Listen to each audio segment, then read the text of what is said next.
Buenos dias, good morning. My name is Gigi Pedraza. I'm the Executive Director with the Latino Community Fund, and I am so glad to have you all here. So let's start, and let's go and start with some context. So the Southeast of the United States has truly a rich history of hundreds and hundreds of years from local and indigenous nations, known by mound building cultures and deep respect for nature, to the arrival of explorers and colonizers from France, Spain, and England, horrific over 200 years of slavery, followed by indentured servitude, the migration to the north, the rise of the civil rights movement, and more recently, the evolution to a region that is home to some of the fastest growing Asian and Latin American communities in the region. So this is the time to educate ourselves, taking the history, the leadership, the work, the people and communities that came before us to get us where we are now and embrace this moment of profound change. We must recognize, of course, the role we play in dismantling systems of inequity and oppression, or upholding those systems, and take the steps to envision a South with possibilities and opportunities, and how would that look like? So for a few years now, we have co-hosted this event, who used to be in person, and one day we'll go back to in person, with Ser Familia. It has truly been a pleasure, and really the intention of this event has been to provide an overview of what are the trends, what are the things happening in the Southeast of the United States, and then particularly in Georgia, and then go down to what and how does it look like daily for folks working in the community. So it is my great pleasure today to introduce you to my co-host and dear friend, CEO and co-founder of Ser Familia, Belisa Urbina. Good morning, Gigi, and good morning, everyone. It's absolutely a pleasure to do this with the Latino Community Fund again. I think that this partnership works in so many ways for the benefit of our communities and services providers. So Ser Familia, for those of you who don't know about us, we are a 501c3 nonprofit that provides family, social, and mental health services to Latinos throughout Metro Atlanta and the neighboring counties. In a given year, we serve about 7,000 clients in different services. So, we'll talk a little bit more about our experiences in this almost 2 years of difficulty, but at the same time of so many great stories of partnership, of support, and learning. So I just want to share with you a couple of understandings that Gigi and I think are so important so that we can foster very productive conversations throughout the day. The first one is that we don't need to agree. It is okay to disagree. You're not going to probably agree with everything that we're going to express during the day, or panelists are going to express during the day, but we want to have respectful, honest, and courageous conversations. And for that, we need your cooperation in just engaging with the conversation, but at the same time understanding that not agreeing means that we don't have to be respectful to one another. We want this to be truly an educational opportunity. So let's keep an open mind. We are all going to learn something new, a new perspective, a new information that is going to help us be better providers, be better members of our very diverse community. And last but not least, have a sense of discovery, a sense of, we have put a lot of effort and we have so many great panelists. So keep your sense of discovery and wonder, and I'm sure you're going to enjoy a wonderful day. Gigi? Thank you, Belisa. One additional point that I think we want to share with everyone is that throughout the conference, people may use different terms to refer to each other, to our communities. Some of us may use Latinx, some of us may use Latino, some may use Hispanic. It is our intention of both organizations to always be inclusive and respectful, but people feel different ways with different terms, and we all self-identify however we feel comfortable. And then we also use terms to address communities that are very diverse and that may look different. So understand that these all terms really mean communities with a heritage from Latin America, and people feel comfortable with different languages. So with that, I want us to move to some of the things that we intend are going to be outcomes of the event. And one is deep reflection and recognition. We are hoping that at the end of the event at 2 p.m., we are all walking away reflecting on what is it that we have heard and how do we play in the system? How do our decisions contribute or not contribute? And then hopefully make visible some things that are oftentimes invisible unless we look for them. We also want to learn, of course, from each other. We are here and we will learn as much as you learn from, other panelists and other events. And then finally, we are hoping that all of us walk away with determination to make things better and more inclusive, more just, and to recognize how we all have our ways to influence our circles and networks to ensure that the South and Georgia in particular become states that are inclusive and welcoming to all communities and provide a path to thrive. So also want to encourage you all to ask questions on the chat. We have our teams are going to be monitoring questions, so go ahead and ask. So now let's move to our first panelist. Our first panel, it's called Defining Social Justice, Anti-Racism, and Shared Language. And really throughout the United States, as you all know, in the last 2 years, organizations, have committed after the rise of the Black Lives Matter movement, organizations have committed to work towards social justice and anti-racism, organizations and businesses and corporations and everyone. But how can we define and operationalize these terms so that they can lead to meaningful change? More specifically, what do these terms mean for Latino, Latinx, Hispanic populations who come oftentimes from countries like me with our own histories of racism and classism, but we are now operating in a US context. So to kick us off with a shared understanding and historical context, I would love to introduce Marisol Jimenez.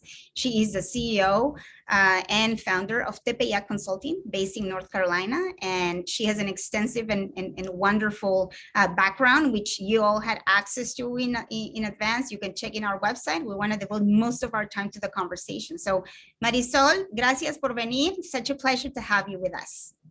Kick it off. Good morning, everybody. Thank you so much for having me as part of the Latinx Summit. I'm very happy to be here. So today I really want to do a couple things when I'm recovering from a cold, so pardon me. But one is I want to just sort of set the stage for a conversation with some key terms. And then I have the opportunity to introduce you to two really amazing thinkers and also folks who are doing this work in our community to really unpack a conversation about what does it mean to understand structural racism. So if we can pull up the presentation and move towards slide 2. So the first word that I want us to unpack, slide please, is race. So in a US context, I really appreciate that kind of framing because we're going to be talking about a US context, and it doesn't mean that this doesn't have relevance on a global context or for the Latinx diaspora, right? But with race, in the 18th and 19th century in the United States, there was this really concerted effort to design an idea of race. And there was this emergence of a scientific method to prove these ideas that not only did race exist, but that race existed on a hierarchy, so that there was a superiority to some people based on this idea of race and an inferiority of others. So it's really critical for us to understand that one of the reasons why this conversation about race can be so confusing is because the idea of race itself was a confused idea. It's a social construct Georgia that was creating a hierarchy and ended up being a tool that was used to rationalize and enforce enslavement and genocide, not only in the United States, but across the globe. Slide. So then we ask ourselves, why? Why the construction of this idea of race? Why a structure of racism, right? If we look at racism beyond the dynamics of how you and I interact well or not, and we understand it as a structure, well, then we get to this definition, which is that structural racism is certainly historical, that we can't understand racism without understanding the historical context, that it is cumulative, that the impacts of that history accumulate over time all the way up until today with the continuation of accumulation of impact.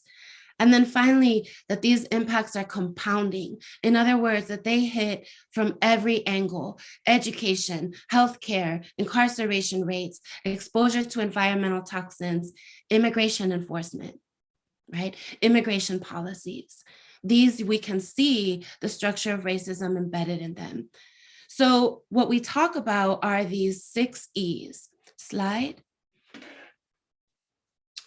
The first E is enforcement. Enforcement of compliance, is extraction. It's extraction of resources from places in ways that are destructive, that cause harm. So when we think about this, we think about removing oil, fracking, pipelines, taking land, taking over corn in our countries, right? Taking over an entire culture of maize in our countries and making it this capitalist monster across the globe. Slide. The next one is exploitation. It's the people, it's the invisibilization of people's labor through theft, through abuse, through enslavement, right? And we see this, of course, in everything from convict leasing systems to migrant farm labor to maquiladoras all over the world. Slide. And then there's this exclusion of people from spheres of power that limit or threaten our agency, our ability to have influence over the quality of our life. So as we move along a spectrum of structural racism, we start seeing this steady exclusion from these spaces, everywhere from Congress to the folks who tell the stories in Hollywood. Slide. Then there is enforcement of compliance and control of a people or a place, everything from legislation and policy to incarceration and policing to borders. Slide. And as all of this is happening, there is this erasure, the erasure of our stories, of our lived experiences, of our contributions and cultures, as well as our experiences of oppression. There's this invisibilization of it, as though it never happened. And then this replacing of it with propaganda and stories about that everybody is treated equally in this country. Slide. But the cumulative impact of this system of the E's, these 6 E's of structural racism over the course of history has been elimination of people and entire communities through state-sanctioned violence. Everything from a history and a culture of lynching to internment camps and detention centers to eugenics, So when we talk about a structure of racism, we talk about these 6 E's, and we talk about them in a context where it is on a spectrum that was built, and this is what's key for part of our conversation, of anti-Blackness and Indigenous erasure. So this is where we're starting our conversation. I want to invite my compas who are joining me to unpack these ideas that I just shared with you. So today we are joined by Dr. Jeray Capers, who is an associate professor in the Department of Public Management and Policy at Georgia State University, and Elias Alonso. Elias is a consultant that works with small business owners, international nonprofits, and also offers Mayan language interpretation to support sort of the backbone of some of our organizing. So I'm very pleased to be joined by my colleagues, and want to start by asking you each, what is your initial reactions to these terms, to these ideas? And I'll start with Dr. Capers.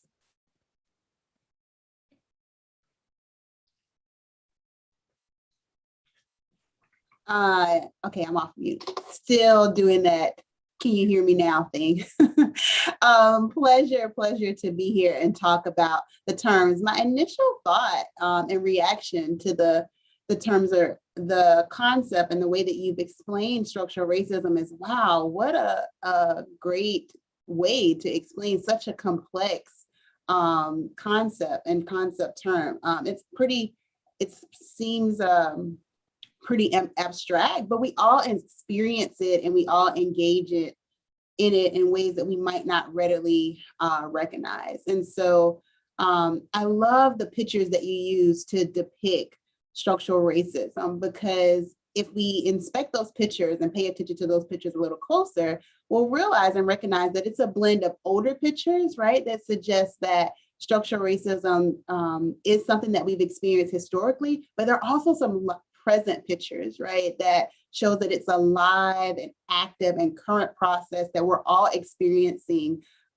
in this moment. So for example, there's a picture of a young person approaching officers, and it's a scene I think taken from last year.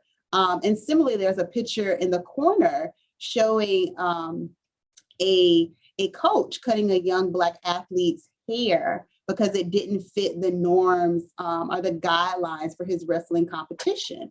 And despite this not being his first competition, this happened in 2018, just 3 years ago, right? And so these things, these images alongside these older historic pictures where racism was more overt, suggests and shows us that structural racism is still very present, but it's also embedded into the norms and the practices of society to benefit and burden individuals in different ways based on race. And so all of those terms, the ease that we think about, help us wrap our heads around all the ways that structural racism has functioned, but is also continuously functioning in society. So I am like, whoa, this definition blows me away to help us sort of pull all this together. Thank you so much, Dr. Capers. Elias, your thoughts?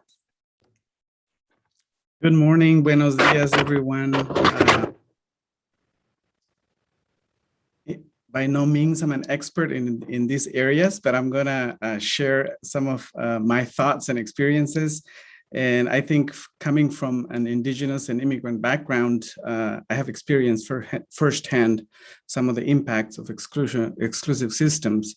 In fact, I'm often asked, what are the roots of causes of irregular immigration of Central Americans to the United States? And given that I think one of the roots are some of these long-term impacts. First, I guess I want to explain that my understanding of racism is discrimination against people on the basis of their race. Such race-based discrimination is appalling and antithetical to the understanding that all humans are created equal with inherent values. When we talk about structural racism, as Marisol kindly explained to us, we're talking about building racism into different ways we organize ourselves as a society. And in light of that, I have to ask, as I said, I'm learning this as well. And so I have to ask myself, is it only those with the power to structure society that are prone to be racist? Or are we all guilty, no matter what our ethnicity, economic status, or skin color, et cetera, to cause harms to others? I believe this is a deeper problem of the human heart. And our tendency is that we act in self-interest, that we use any means necessary to advance our selfish desires. And some do so by crafting, of course, structures to carry out their evil purposes. When we truly take the meaning of all humans are created equal seriously, then only then we will be able to see people as unique, special, and beautiful creatures that deserve to be treated with respect, kindness, and dignity. Thank you so much, Elias, for that really thoughtful response. Elias, you mentioned you really understood the impact and had experienced it firsthand, as well as could understand it as part of a driving force for immigration and really displacement of people from Central America. Can you talk more about what you see as some of the sort of the large scale historical and cumulative impacts of structural racism as you understand it, as you're like talking about these impacts? Yes. So when I say that immigration is one of those causes for any policies that might be built into structures that exclude people from being part of the economic I guess opportunities that, for instance, my country represents, is it's really that there because of the, I guess, historic and colonial and foreign intervention to Central America, a lot of this has resulted in displacement of people, and these are evil things that are happening, and we should stand up and fight against these things. Thank you so much. Jure, do you have thoughts about the historical impacts, how they accumulate over time of historical racism, the way you understand it?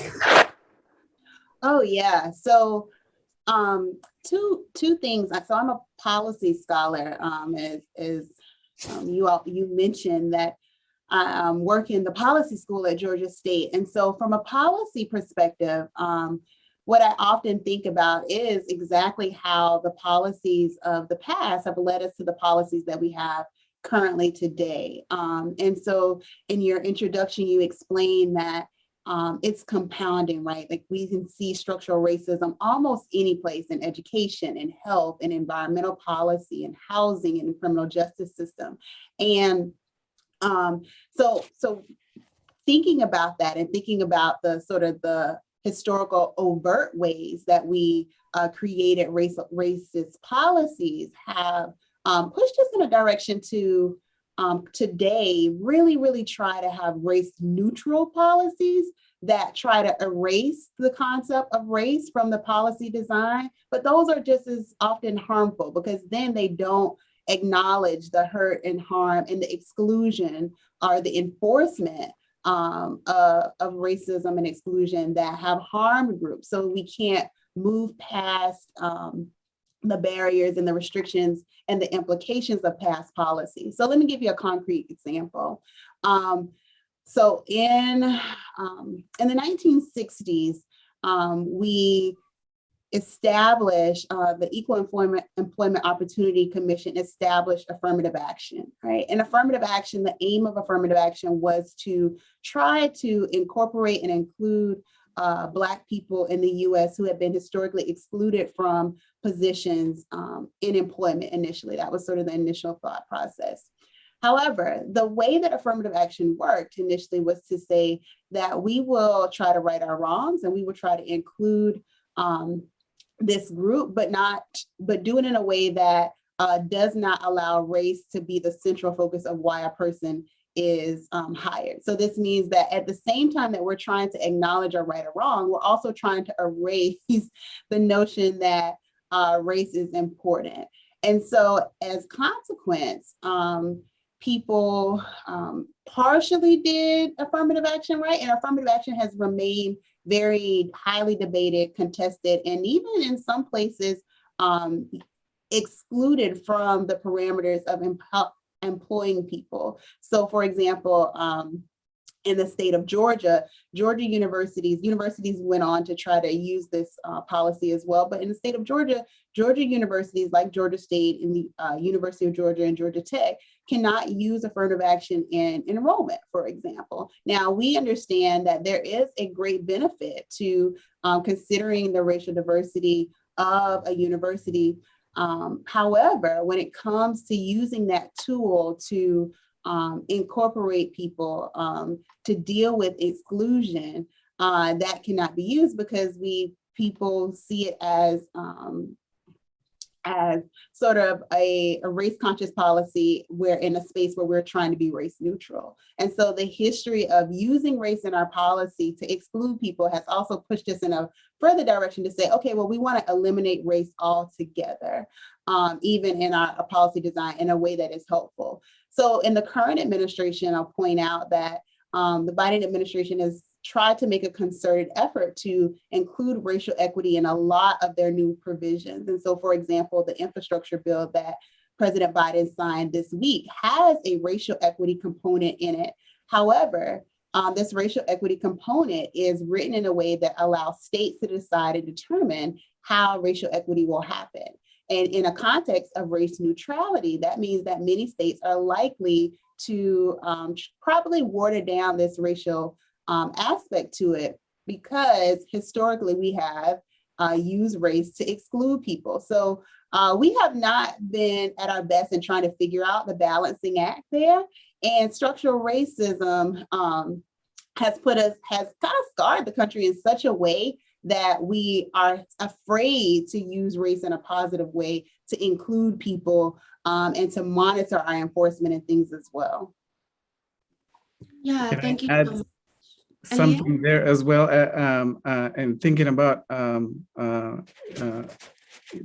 the exclusion and inequalities that exist in our societies, and a lot of it, of course, is based on race. But I also want to be careful to also not just blame everything that is happening solely on race. I often ask myself, could it be other factors such as geography, age, birth order, life choices, cultural habits, saying this from my own community and background, that might lead to this. But of course, a lot of it it's due, and some of it is due to these factors, and also the evil intentions of others. And I think thinking about the immigrant community here in the U.S., when we first come here, I guess we're often not aware of where we might find structures and policies that might be racist towards our society, or we're more concerned of landing a job, and making a life for our families and ourselves here. And so I guess what I'm saying there is that's not that's not the first thing immigrant families are thinking about. And so, but on the other hand, I also see that in the community and the immigrant community, I have witnessed firsthand, U.S. Americans welcoming these families and helping them, and I know that because I'm a living proof of that. So there's certainly structures that limit our livelihoods, but there's also I want to point out that there's also factors that affect that, and there's good people out there as well, ready to lend a hand. Thank you so much. Yeah, it as we unpack this, it really clearly becomes such a nuanced conversation. There's so many paradoxes within it. So there is this structure of racism, and in the United States, it is a foundational structure in this country. And at the same time, we also understand that the purpose of that structure was to maintain a system where the few owners would be able to continue benefiting from our production and consumption. So as long as we're producing and consuming profit and power for them, then they might use race, they might use language, citizenship, gender, region, but these E's will be the way they do that. And so what happens is we get to these points of intersection where the compounding factor hits. So not only are you an immigrant, but you're an undocumented immigrant.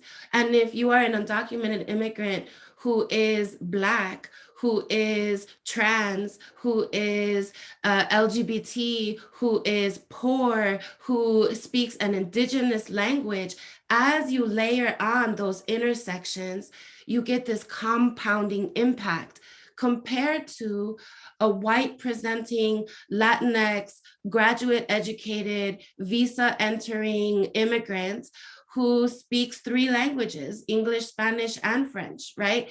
And my experience coming in is vastly different.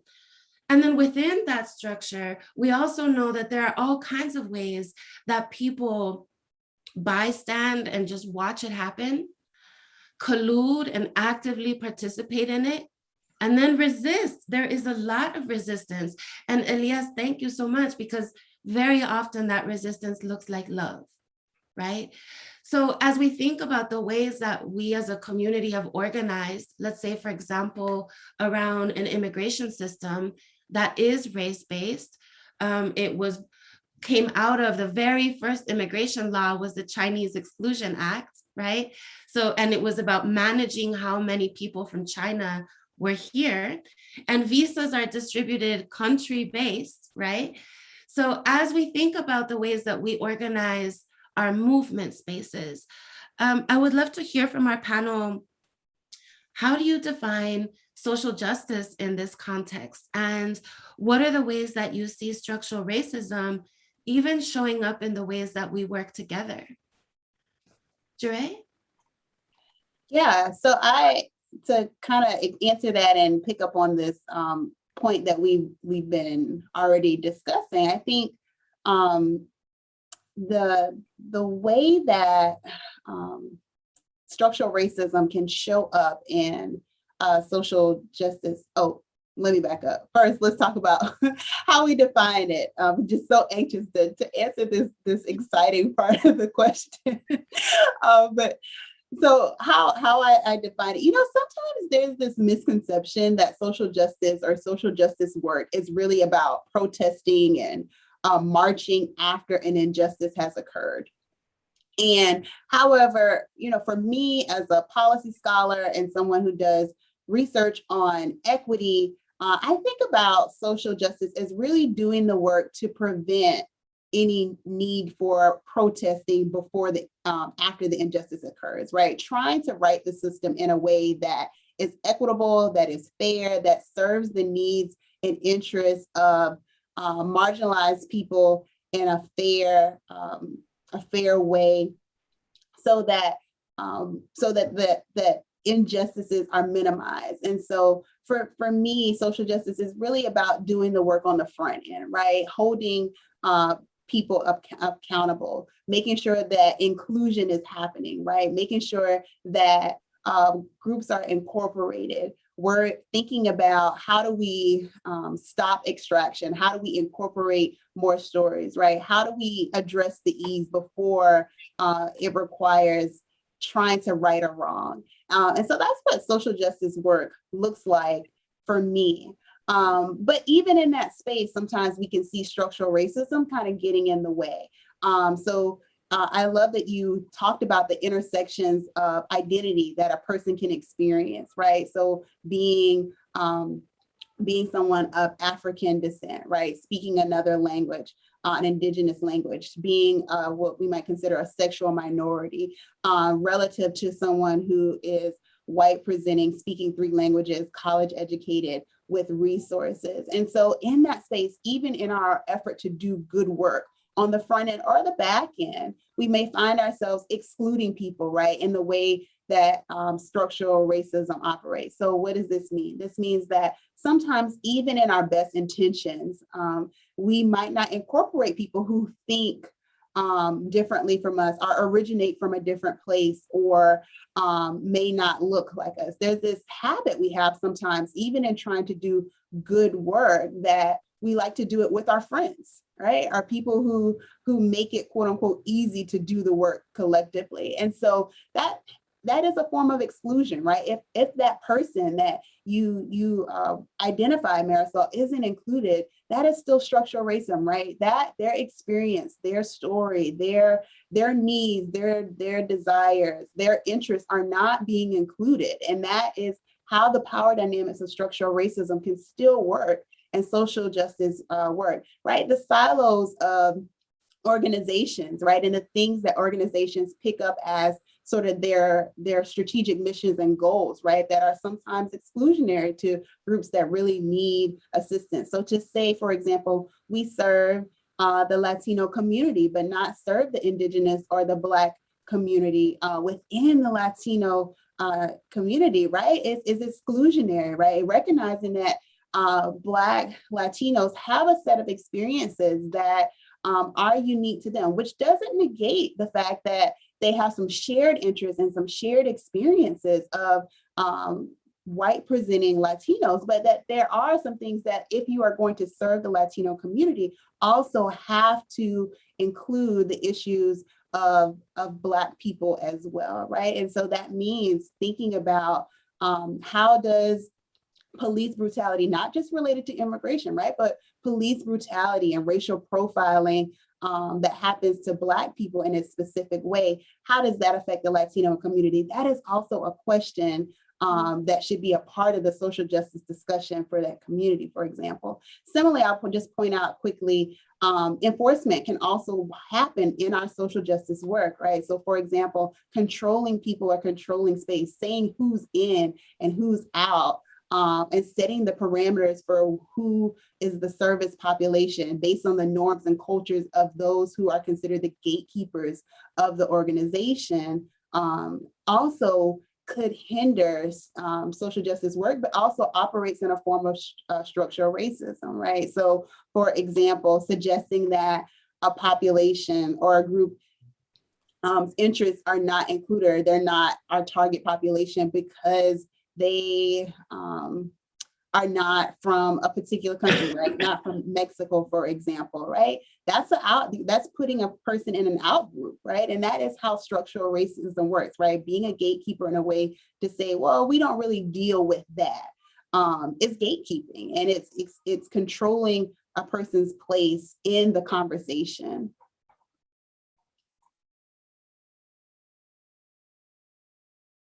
Marisol, I think you're on mute.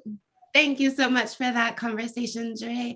I started my career as a young activist in the immigrant justice movement, right? I grew up, my father's undocumented from Mexico. I grew up in an inner city neighborhood in Chicago, and really strongly identified as a Latina. So when I arrived to North Carolina and started getting involved in the immigrant justice movement here on the policy level, I really took for granted the opportunities that were appearing before me to be a leader of the Latino immigrant justice movement, and didn't recognize the ways that as a Chicago US-born citizen, half Irish, Latina, English dominant, like I had no business being the leader of the Latino immigrant justice movement in North Carolina. And it was, in fact, all these margins of privilege and access that I was using without intention to propel me into positions of leadership. And it wasn't until much later, years later, when my community held me to loving account and said, don't you think that's problematic? That I really listened to that and repositioned myself in the movement. And as I started doing that and deepening my understanding of what the ways that our movement as an immigrant justice movement, and I'll just speak for North Carolina, was sort of collapsing in on itself around our losses and attacking each other, attacking leaders, organizations, competing for funding and for microphones and platforms, that there was a structural component to it. And out of that, with another friend of mine who is a Black activist, we really started exploring these ideas. And what emerged from that was a combination of understanding immigration, anti-Blackness, our global economic systems, all of those things kind of led us to this framework of the 6 E's that we created, which is really a colonizer model. This is what's used globally to pull, important minerals out of the Congo with enslaved labor to power our iPhones, so that I can say like, capitalism on the same machine, right? Those types of conflicts emerge, all the way to the ways that some folks get funding or don't. Elias, I'm wondering how you see structural racism showing up in our movement spaces.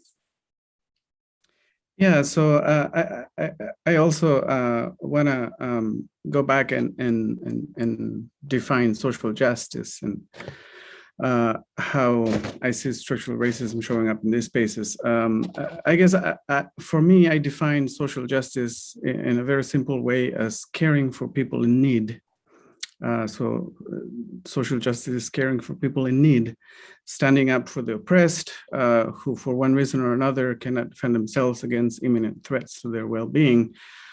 Social justice for me is promoting peace and unity for all, regardless of the color of their skins. Social justice is the way I would like to see it happen is, or the way I see it in my mind is to work towards a world in which the full humanity of everyone is respected and cherished, not only in theory, but in action.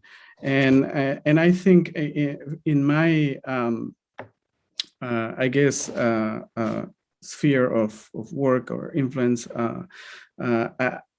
I love going to the immigration courts all over the countries and interpreting for indigenous families that are maybe in removal proceedings, and it's just great to see them light up whenever they walk in and see somebody who looks like them and speaks their language, and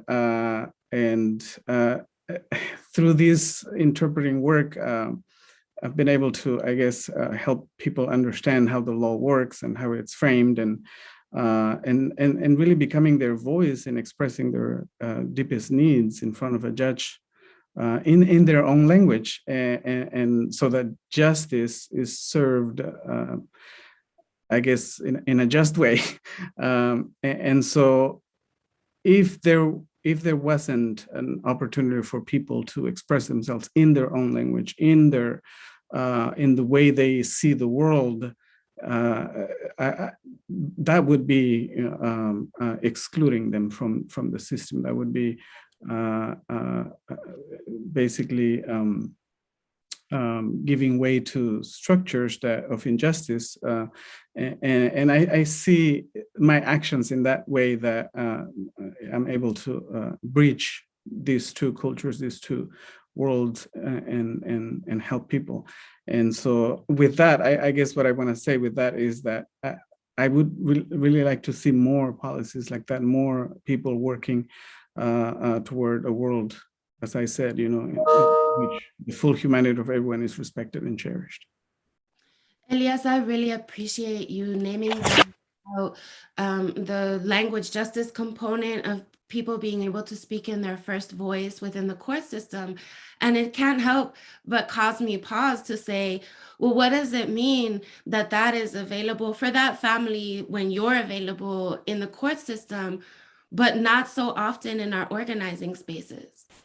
Like, how often are we providing interpretation to indigenous languages in our organizing spaces, in our policy conversations? So even within our own movement, there is this practice of indigenous erasure, this assumption that it's either English or Spanish, and mostly English. Sometimes there's Spanish language justice, but whether there's indigenous language justice is almost never. And so what does that mean for the ways that we recreate those structures of anti-Blackness and indigenous erasure within our own movement spaces, right? That's just a really great kind of example, and just a single example. And I want to ask the panel, when you think about that kind of dynamic, And I think about the cost of language justice, right? The paying interpreters, translating your materials, it's really an investment. So there's this dynamic around what's the participation of nonprofits and philanthropy in really pushing these structures of inequity and oppression within our movements? Like how does that look? Yeah, I would say, I mean, you hit the nail on the head, right? This is exactly sort of what I was talking about in terms of exclusion, even in doing good work, right? And so those who are setting the mission statement and setting and providing the resources, setting the financial capital for this work, often if they have the best of intentions, but right, are not thinking about holistically, are thinking about the actual needs and concerns of Indigenous populations and Black populations. So what we might not think of readily when we think about Latino, because let's just be honest with ourselves, right? America has given us this image of Latino as being white adjacent, although we know that's not the case, right? And so even organizations who want to partner with the Latino community don't necessarily intentionally, but don't necessarily think to themselves, oh, we need to look broadly, right, to serve this community. And so I think you're right, Marisol, recognizing that, relying on nonprofits and even government entities who say we look out for the Latino community, but don't think about the Indigenous population, don't think about the Black population, only further reinforces the structural racism within the service work and the social justice efforts. And so Elias is right, is to say, like, it helps when someone like me is in the room, and representation does matter. And that representation is important to say, hey, do you know that you're excluding this other population? And to really do this service work, we have to incorporate more people. It's Latino means more than just what looks like me or whatever is in front of you or whatever is in your mind of what Latino means. Thank you, Jay. Elias, your thoughts? Yeah, so could you repeat the question again? Yeah, absolutely. So what we're talking about are the ways that in our own movement spaces, Okay. Amongst each other, we recreate these structures. Right. Por eso empecé a prepararme en español primero. ¿Cuántos no nos están escuchando ahorita y no entender el idioma? Yeah, there's definitely I guess unintentionally, and as Jure said, you know, I think we're all well-meaning people, and we want the best for everyone, and a lot of the times we don't see how we might be excluding people from spaces like this. So I think, yes, we need to be conscious about that and think about, again, I go back to the humanity of everyone, of the individual, who they are, where they come from, and how they see, how they understand their context in the world. And yeah, I think the nonprofits need to be more aware of that. And in the context where I work, U.S. organizations working in Guatemala, I stretch that we need to listen to the people. We need to, we can come up with missions and visions and strategic plans, but the input of those plans need to come first from the people that we're trying to serve, so that we are able to really meet their needs, if you know, that's one of our intentions. Yeah, thank you so much. You know, one of the things that I experienced in activism within the immigrant justice movement, right, was there would often be this, like, the community is the community here, and then be like, but who gets to be in the community? Like, am I a part of the community? Are you? And like, what are we even talking about here, right? And then we started talking about the most impacted. And that was the language. Like, we need to center the most impacted. And so this conversation in our Latinx community and in the immigrant justice movement, it has been evolving, particularly and thankfully to the really hard work of the Dreamers, who came up as a generation that was resistant to a lot of the ways that we had been doing advocacy, right? And they were saying, we want to lead, we want to speak for ourselves. And they kind of like disrupted the movement in really important ways. But one of the things that I realized was, and Elias, I'm responding to this idea of like good people with good intentions. And I know that as a 23-year-old who was totally intimidated by lobbying and talking to senators and Congress people and like really nervous buying like ill-fitting blazers to fit in, like, you know, that was my mindset. I didn't know what I was participating in as I was doing it. And I think it was years later, as I got more advanced, really, and skilled, that I would find myself in these rooms in Washington, D.C., with 10 other organizers like me from around the country, and some lobbyists and some folks from like advocacy organizations, right? Very large ones. And we would be writing these bills. Do we want to include this provision that adds the criminalization language so that this senator will sign on, okay, by a show of hands? And I was sitting there perfectly with my US citizenship, right, voting on these things.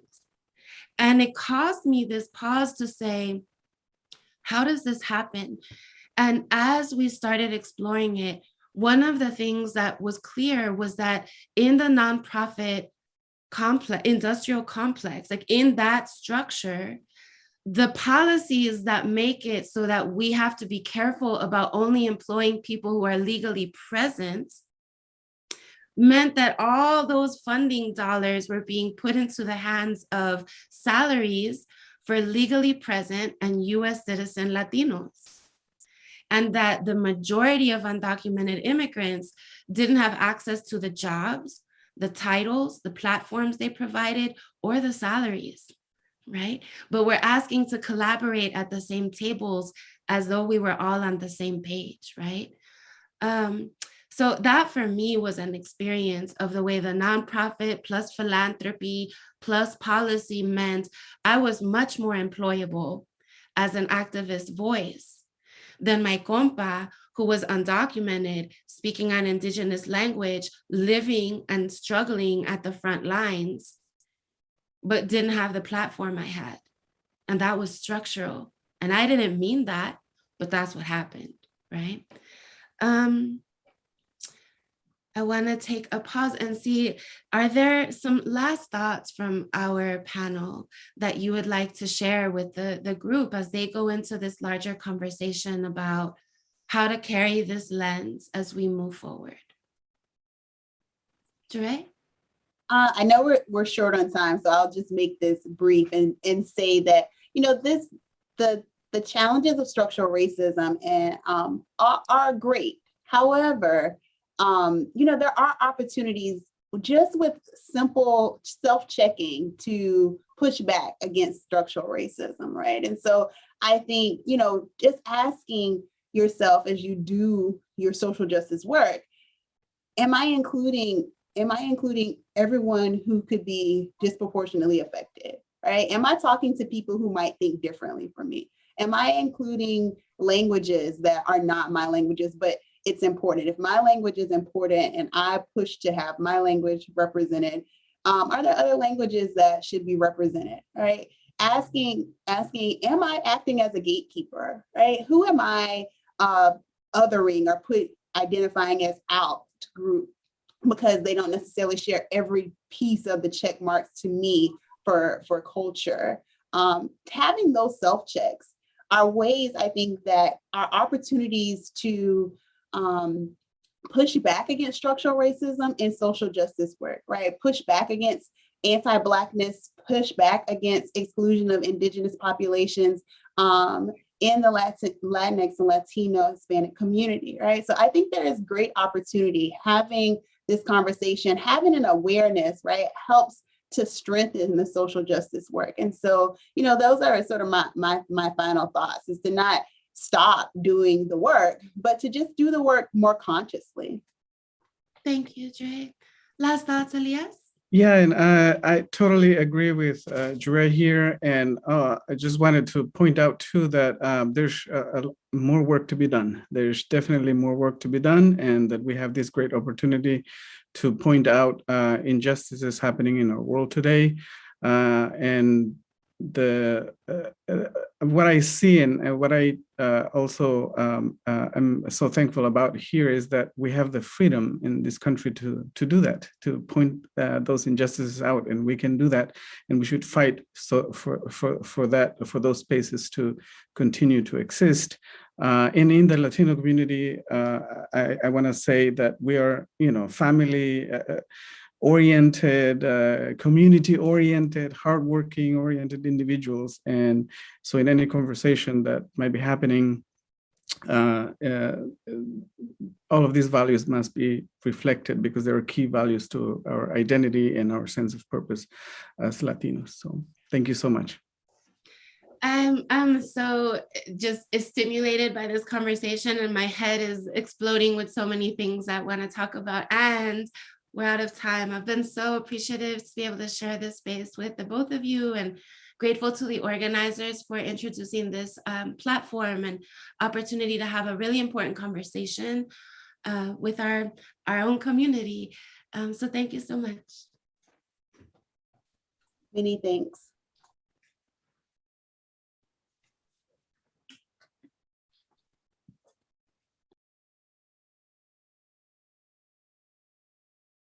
Thank you very much. This was a fantastic conversation. I think that's so many things to think about, to consider, to make changes, to make, have those courageous conversations that cannot stop at a conversation. They need to end up in becoming changes, structural changes, to make the system more equitable for everyone. So thank you so much to the panelists.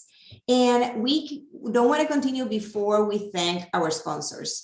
They make this opportunity available for our community, and we allow the Latino Community Fund and Ser Familia to create a platform like this free of cost to participants.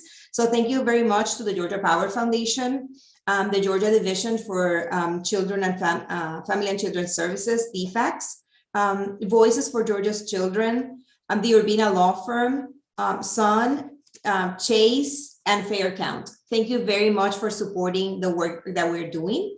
And now we are out to our first breakout. We're going to have two groups. The first one is going to go to DJ Pedro. Those of you that were with us last year, remember that we did a musical trivia that everybody loved. So some of you are gonna go with DJ Pedro, and the other group is gonna go with one of Ser Familia's counselors, members of the clinical team, that is gonna help us with an exercise of mindfulness. So, depending on what you selected, you're gonna be assigned to those rooms. If you don't end up in a room or end up, in the space and don't find your way, no worries. Our technical team is going to help you out. So out to the breakout rooms. To help you focus on your breathing, we recommend that you find a quiet, dimly lit environment to practice box breathing. It isn't all necessary to perform the technique, but it can help you focus on the practice if you're new to it. Ideally, you want to repeat the box breathing cycle 4 times in one sitting. So again, that's probably what we'll do today just because of time. And then you can do box breathing several times throughout your day, just kind of as needed to help calm your nerves or to relieve any stress. I do have a video, so I'm going to see if someone can help me get that set up real quick. So you guys could just hold on.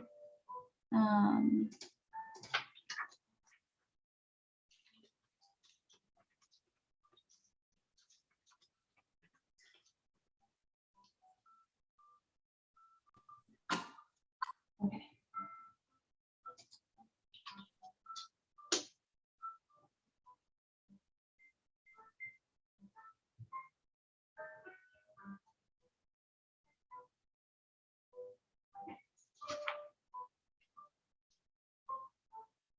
There are times when we all Okay, experience so feelings do you of all see the stress or video? anxiety. In Okay. these moments, you can use your breath to help calm those feelings. Box breathing is a simple relaxation technique that can help you reset your breath and return to its normal rhythm. You can do it anywhere, anytime. Box breathing can help reduce stress and improve mood. It can also help with controlling and managing emotions. It's very easy to learn. Imagine breathing around a box. Inhale as you visualize going up one side of the box, gradually filling your lungs with air. When you reach the top, hold your breath for 1 to 5 seconds as you picture going across the top of the box. Exhale gradually as you imagine traveling down the other side of the box. Pause again for 1 to 5 seconds as you go along the bottom of the box. Then repeat. This can be done 7 to 10 times in a row, focusing on the breath. If you can do it sitting down with your feet grounded, that will help too. But really, it can be done anywhere. Box breathing has physiological and psychological benefits. Physiologically, it regulates breath, increases oxygen to the lungs, and can help reduce blood pressure and lower heart rate. Box breathing can help psychologically by providing focus to your breath and removing attention from the things that are causing feelings of stress and anxiety. The repetition of box breathing can also help reduce stress. So, in moments when feelings of stress and anxiety are overwhelming, remember box breathing and the power of your breath as a simple way to relax and breathe a bit easier.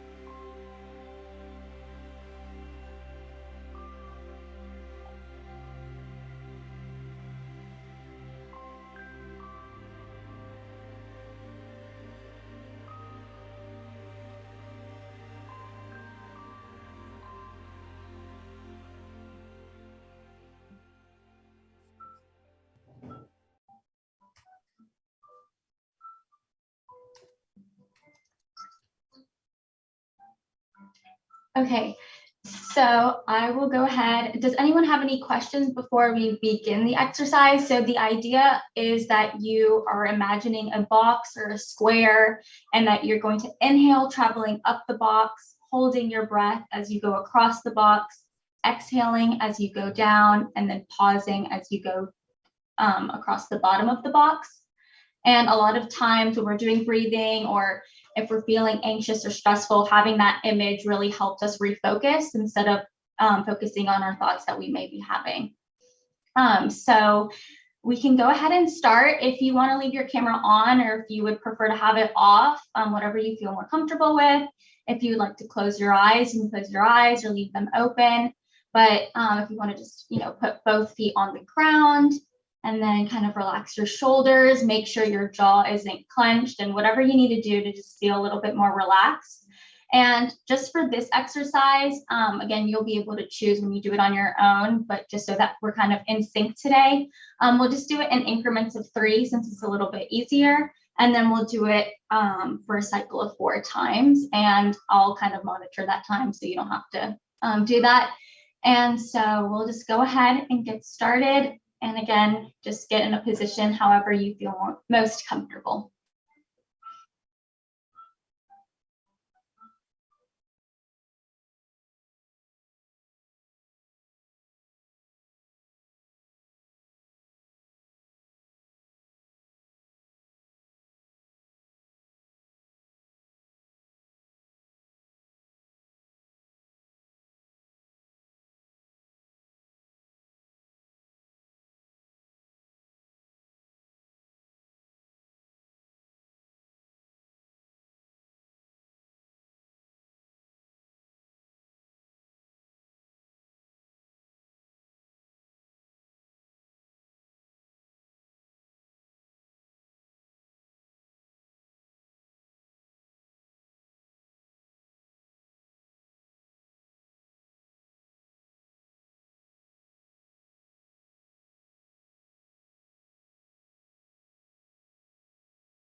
Okay, and then slowly you can begin to open your eyes back up, and just, if you would like to turn your camera back on, you can. But if I could just have maybe one or two people share their experience, maybe if you're new to box breathing or how that made you feel. I know that was a very short amount of time. And again, you can do that for as long as, whatever your body needs. Everybody's different. But if we could have maybe just like one or two people maybe share their experience of how that exercise was. Well, I'll share. My name is Lily. I'm the executive director of We Live Buford Highway. Hi, everyone. Thank you so much, Antonella. It was really strange because I've never heard of the box breathing before.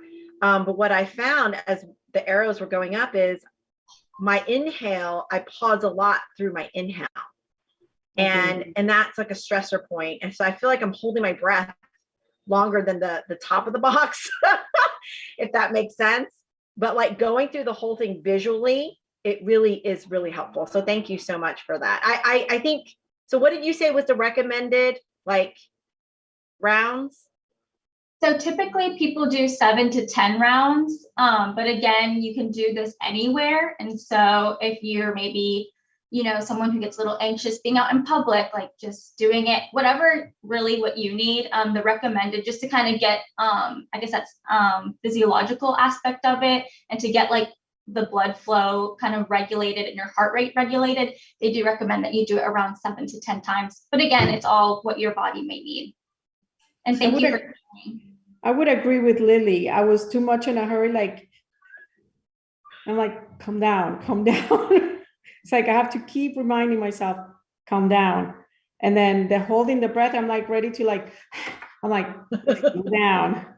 slow down. So it's a reminder. I mean, I'm in my head, I'm going through each line and each arrow and seeing how slow they're going, but I want to go faster. So I need to remind myself, slow down. And I'm Mary Alicia, and I'm baby skin weight service coordinator. So thank you for that, Antonella. Yeah, thank you for sharing your experiences. And then since you guys were the first two to participate and give your insight and talk a little bit about your experience, we actually do have some prizes today that our sponsors have kindly given to us. So since you guys were the first two, I wrote your names down, and then we'll get in contact with you as far as the prizes. I think we still have, and Belisa or Gigi, if you could correct me if I'm wrong, I think I still have a little bit more time. So if one more person wanted to share. Go ahead. Yes, you have 3 more minutes. Okay, perfect. Yeah. So if anyone else wanted to maybe share their experience, or if they've used any other type of breathing technique, maybe how it was different, I would just love to hear what you guys thought about it.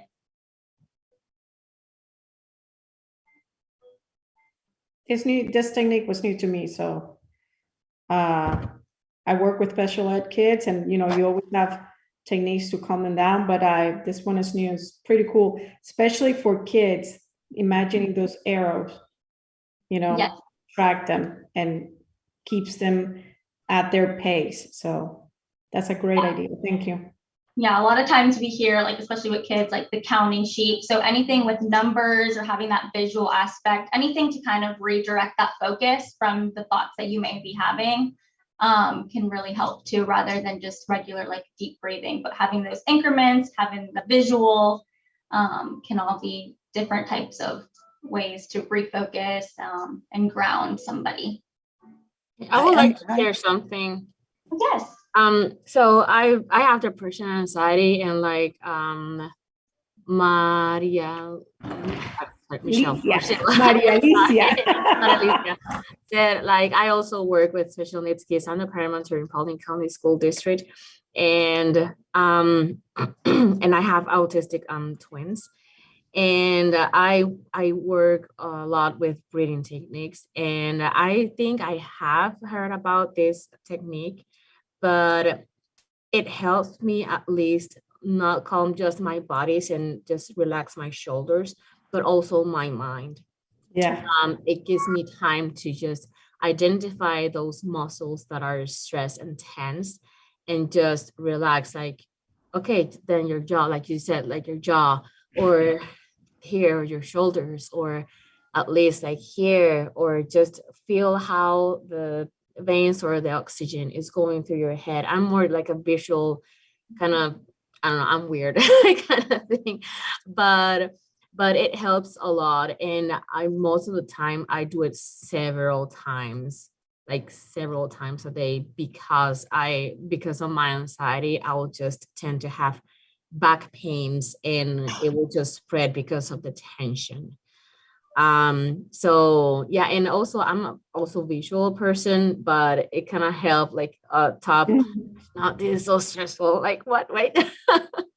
So it helps a lot to have like a visual cue to that. So thank you.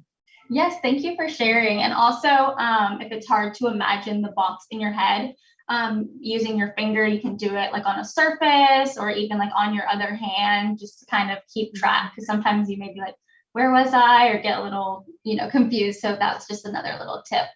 And then, and so Ella, can I say something really quick? Oh, so of course, yes. Like, to me, it's like, it's the whole thing around wrapping around self-care, right? And whatever space you're in, we have to take care of ourselves first. And what's hard, I read something recently that said, make it portable. Like, things like this are portable, they're quick, they're not complex, but they're super effective. So even that theory of just keeping chapsticks in your car, keeping water next to you, whatever those little tricks are. So it's like right at your reach is the perfect thing. So thank you. This is so cool. I really like this. Agreed. Thank you. And it's portable. It is portable in our hands. Yeah. Well, awesome. I think that's all the time that I have today, but thank you so much for joining this breakout. And I hope you guys enjoy the rest of the Latino Summit. And it was nice interacting with everybody. Thank you. Thank you so much, Great Antonella. tips. Thank you.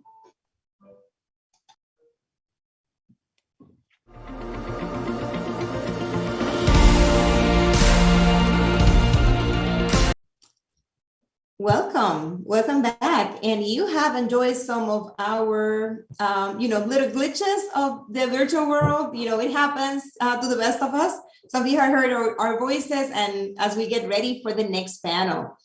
Our next panel is going to be a look at the current baseline. What are the realities of the Latino and Latinx community in Georgia? After 20 months into the pandemic, what has happened so far? And what is that we can do collectively to ensure the well-being of our families and our communities? The pandemic has brought new challenges to the Latino community, bringing up attention to their disadvantaged position to access even basic resources like physical and mental health, food, rental assistance, a safe place to live. So many of our Latino families in Georgia were in a fragile state before all of this started in March 2020. But the pandemic has exacerbated those needs and has really shown us, how many inequities existed that they were not being, there was not enough attention being put into,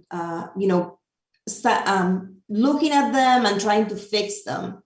We all know that COVID-19 has disproportionately affected our Latinos, especially those who are undocumented or who live in mixed status families, like it is the reality of most of our children and youth. During the last 20 months, we have seen leaders in our community make important decisions to protect the most vulnerable residents of our state. These decisions have not been exempt from controversy, from mask mandates to vaccination. Many instances, these decisions become life-saving for our essential workers and their families, but created a lot of heartache and grief for the people that were involved in the process. We want to have a conversation now with some of these leaders. This conversation is intending to help all of us understand not only the issues that we have seen so far as a result of the pandemic, but also comprehend the magnitude of what is currently unfolding and is yet to become clear to many of us or those who are not in our sector. What about the deterioration of family relationships? Ser Familia in 2020 saw 112% more cases of domestic violence. And sadly, is a trend that we are seeing is still happening this year. This is not exclusive to us. We have seen other organizations that work also in a domestic violence space within the Latino community and within other communities see the same trends. What about the consequences of the overcrowding of homes because our families were not able to afford rent? Many times, the way the money and the funds that came from the federal government were appropriated precluded our undocumented and mixed status families to apply for them. So now in the same spaces, instead of having one family, we're having 2, 3, 4 families. And this overcrowding has brought many problems. One of the less well-known is the exponential increase in cases of child sexual abuse. As the kids have become in contact with many more adults, sadly, the kids are usually abused by people they know.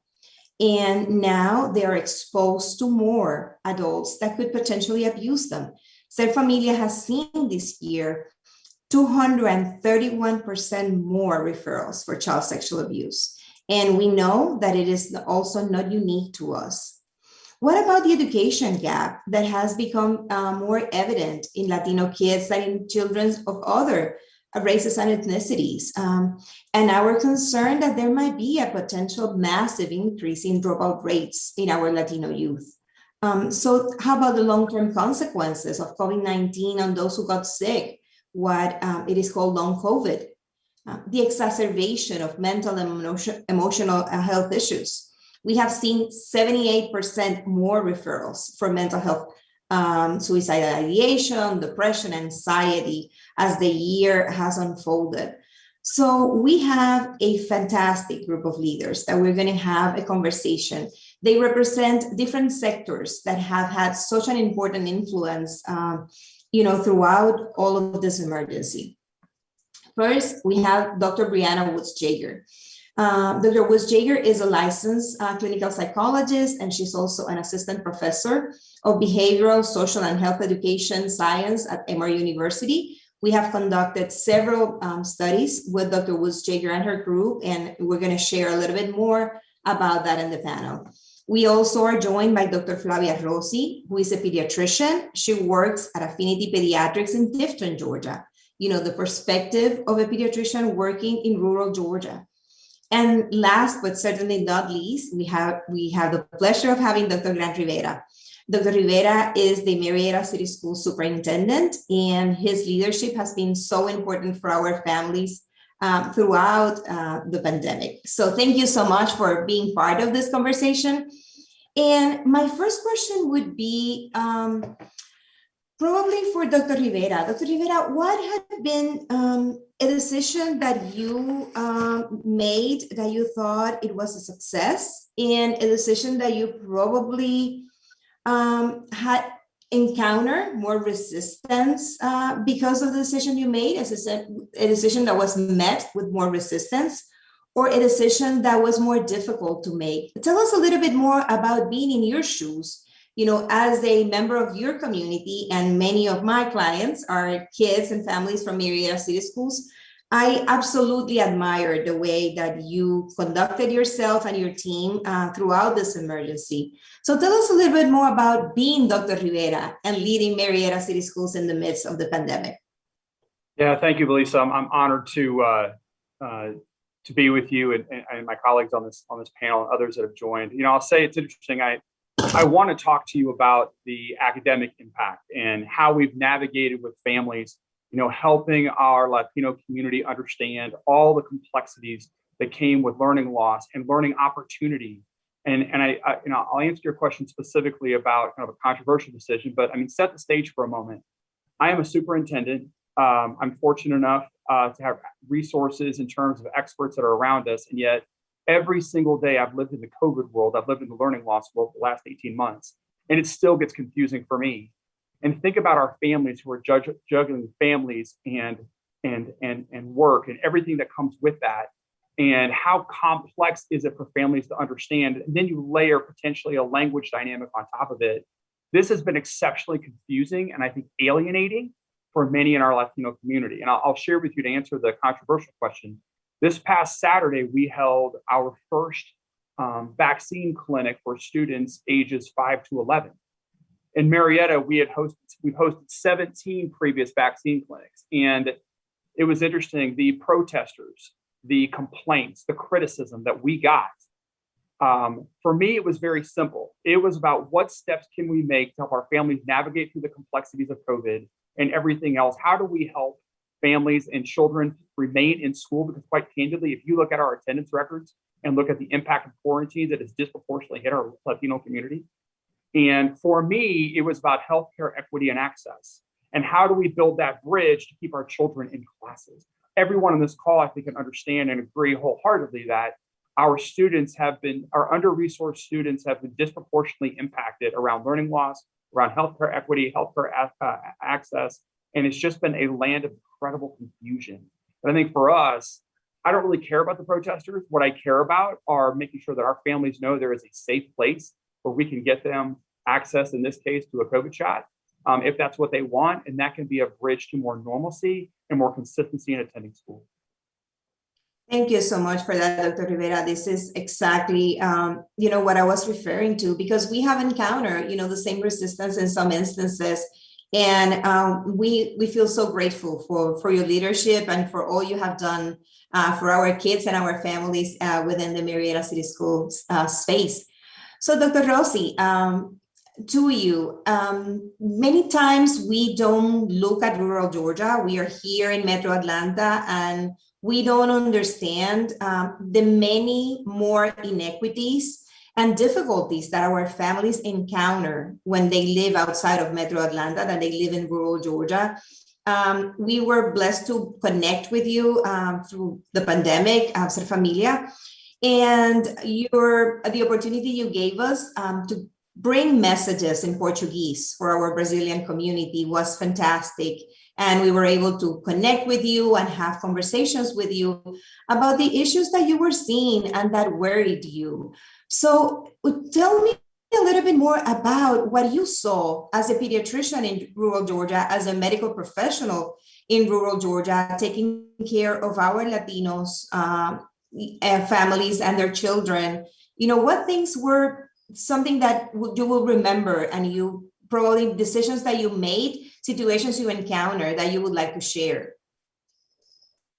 Yes, it has been a very long road since COVID started. We're all, in the medical community, exhausted. In Little Tifton, Georgia, which is about 3 hours south of Atlanta, we were one of the hot spots for the country during the Delta strain when that came around in July and August. So my clinic, there is 11 providers in my clinic. It's a large clinic. And what we cover about 12 to 13 different counties in South Georgia.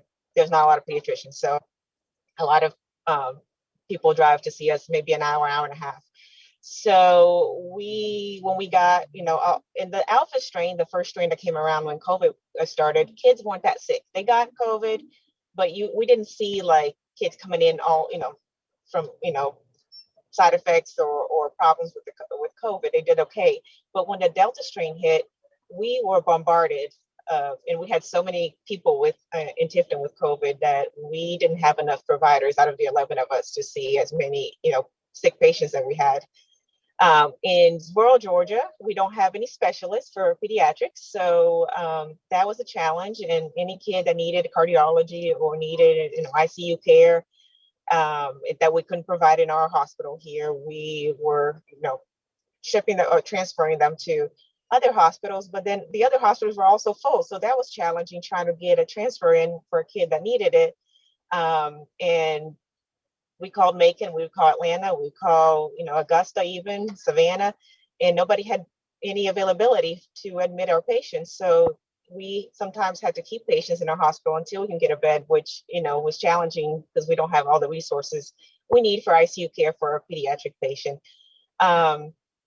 But that after that died down in September, we started, because I feel like everyone, like a lot of people in Tifton had COVID at the same time.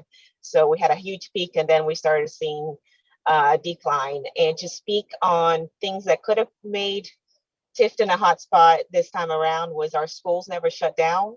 Masks were not enforced at our school. And I feel like a lot of that in the community, in I don't know about Atlanta, but in South Georgia, nobody wants to wear a mask.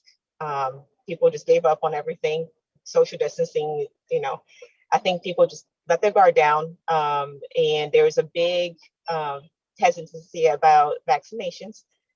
And now it's a daily struggle that I deal with, is trying to get people vaccinated. And there's so much misinformation out there in online, or, people talk to each other and they don't know, they hear, I've heard like all kinds of stories about, well, the vaccine can do this, and so got this from the vaccine that, is not true. So a lot of my job is to talk to my patients, especially my Latino families, and discuss with them what is, good information, what is bad information, where to get the resources for good information so they can do their own research, because everybody wants to do their own research. And if you just Google it, you're not going to get a good, legitimate source of information. So that's been a couple of the struggles I've seen. Thank you. And thank you, Dr. Rossi, for all of you have done to help us educate our community and bring the message out there. Dr. Woodsjager, we have been very lucky and blessed to have you as part now, I feel like, as part of Ser Familia's team. We have been working so much before the pandemic, but then during the pandemic, in helping us conduct studies.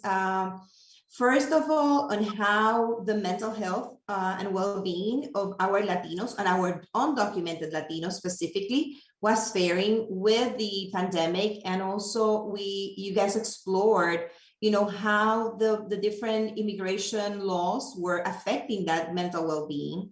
And then you started exploring, Ser Familia make the decision never to close its doors. So during the pandemic, we have been in person each and every day.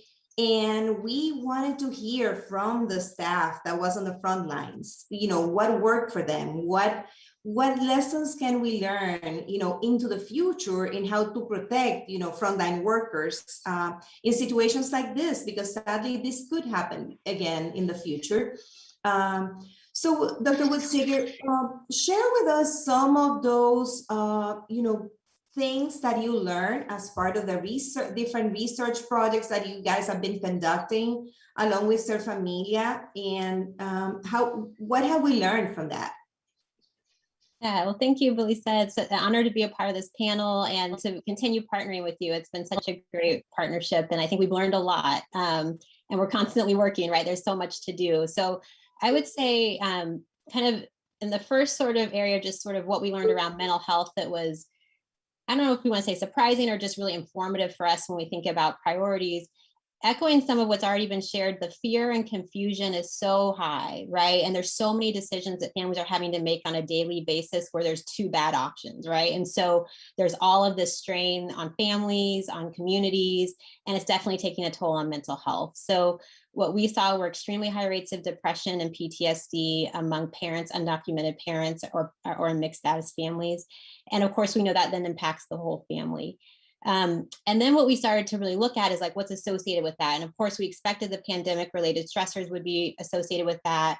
But what we found was, as you mentioned, the immigration policy effects were really strongly associated with mental health problems. And this was really related to fears of threats to their family well-being, being separated from their family, their children not being safe or able to access resources. These things were really driving a lot of the fear and the stress that parents were experiencing. And so for us, when we see that, we know we need to get more services, right? So access to mental health services is really critical, but we also need to start thinking about policy as mental health interventions, like the policies that are in place that are increasing all of this stress, but then also what are policies we can put in place or resources we can put in place to mitigate the harm.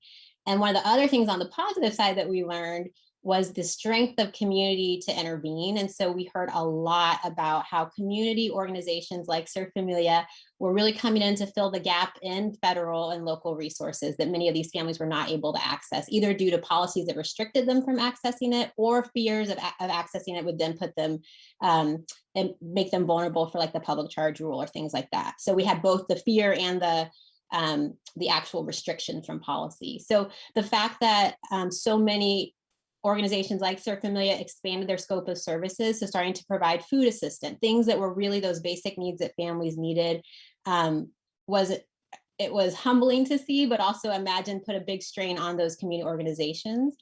So then, like you mentioned, we started to look at, okay, so how are frontline workers doing all this? Like, how are they coming in, meeting all these needs, and, you know, of course, having their own experiences in this context that we're all living in. And what we heard that was really important for the frontline workers to do their job was employer flexibility. So being able to work with their employer. So in this case, you know, working with Ser Familia to really, if I need to stay home to take care of my child, but I'm still doing my work, can I do that? You know, and that being available to them really increased their flexibility to do what they needed to do, including stay engaged with their work. Really having those strict safety policies was a lot of comfort is what we heard. So knowing that you had PPE available, knowing that you were in an environment where that was taken seriously and where you weren't going to have to worry about if everyone's on board with that was something that we heard was really important in terms of decreasing stress. And both of these things also, we heard a lot of increase their motivation to keep going and do all these extra things that they were having to do. And so we heard a lot about the purpose and the connection they felt being part of something bigger and really being able to have an impact on the Latino community. So those were some of the things that we heard that we really see as strengths to build on as we think about what's in front of us, which is this really daunting level of mental health need, and really thinking about how to leverage the resources we have to meet it. Thank you. Thank you so much, Brianna, for that. I think that, yes, it is daunting what we see in terms of mental health, and we'll talk about a little bit more about that in a second, but the numbers that we are seeing and also the lack of available services for our families is one of the biggest concerns that we have. And, you know, we need to have more of, you know, every time somebody says, oh, Ser Familia is the only one that does this, I cringe. That's not a good thing. You know, we need more. And during the pandemic, many of the things that happened that I could say were those very few silver linings was the coordination of services. You know, the Latino Community Fund did a great job in putting all of us on the same page, the different providers, and helping, allowing us to help each other. And now when I look back and I saw that so many, yesterday I was doing a presentation on staff safety during an emergency like this. And you mentioned, you know, ensuring that, you know, the safety of my staff was front and center every day. Every day was like, okay, what do I need to do to keep them safe? Because I was very much aware that when they woke up every morning, that was in the front of their eyes, you know, that concern. And when they went into the streets and there was nobody out there and they knew they were one of the very few that were working in person, you know, I thought it was my responsibility to ensure that they were okay, that they were safe. And we were lucky enough so far, because we are not out of the woods yet, to not have an outbreak in any of our offices. But I know that we were afforded some resources that other agencies did not have. And then other staff from many other agencies, they were outbreaks, and they were serious outbreaks, many times not because leadership did not care, because there were no resources. They did not have the opportunity of taking care of their staff in the same manner. So we have explored where are we, you know, up to here, you know, how did we get here, the things that had happened. So now looking into the future, the first part of the question would be, what worries you?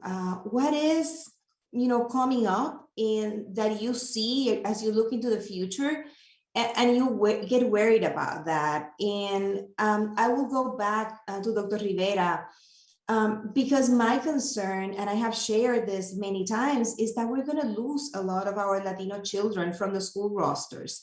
Some of the other, you know, school systems like Fulton and DeKalb are already reporting children missing from their school rosters. And my concern is that whenever we see and we do a deep dive in those numbers, the ones missing are going to be predominantly Latino children, that they feel conflicted between going back to school after the big educational gap they have now and helping their families, survive in the financial situation the family is. So what worries you, Dr. Rivera, as we look into the future after all of these months into the pandemic? What are your concerns? Yeah, and I may flip it a little bit, Belisa, and say I'll acknowledge the concerns and I'll share with you where I have incredible hope.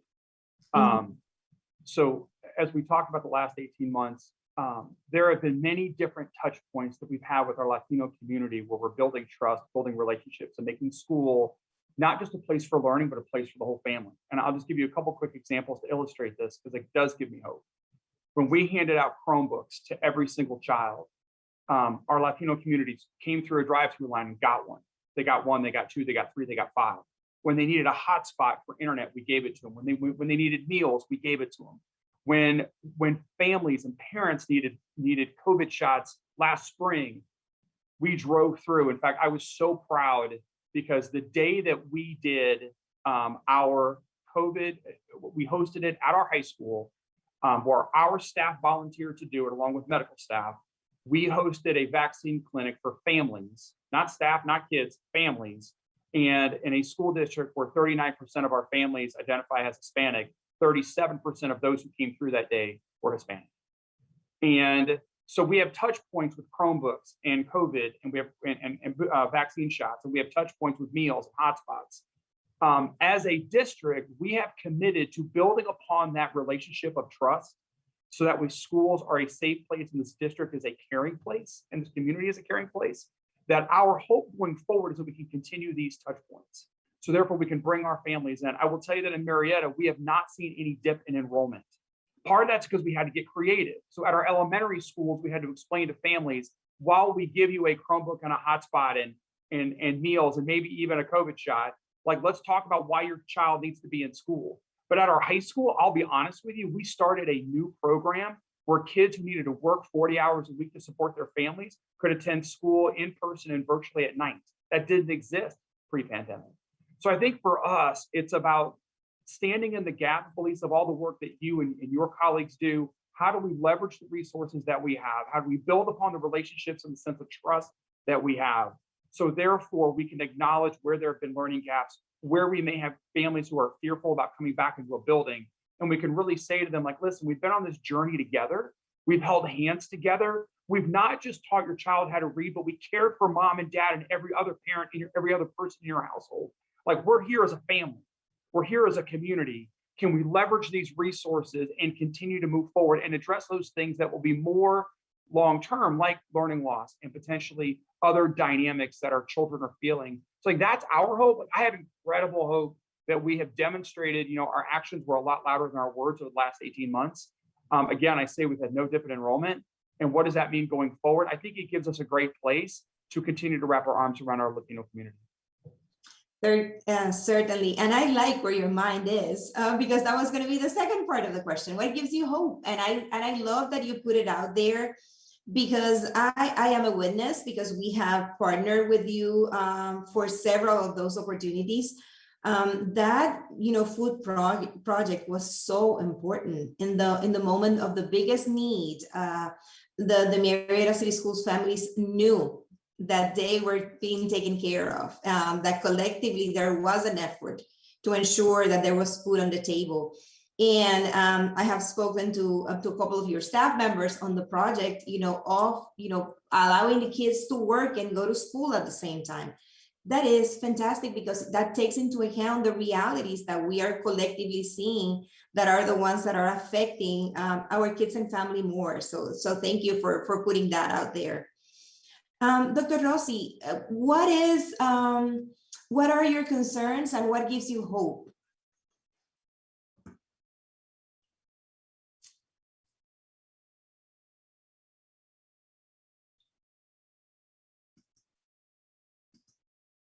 I think that Dr. Rossi, you're muted.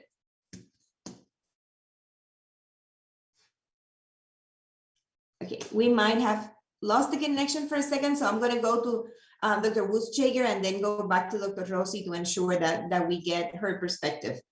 So Brianna, what, from everything that you have learned so far and you have experienced so far, what is your concern and what is something that gives you hope?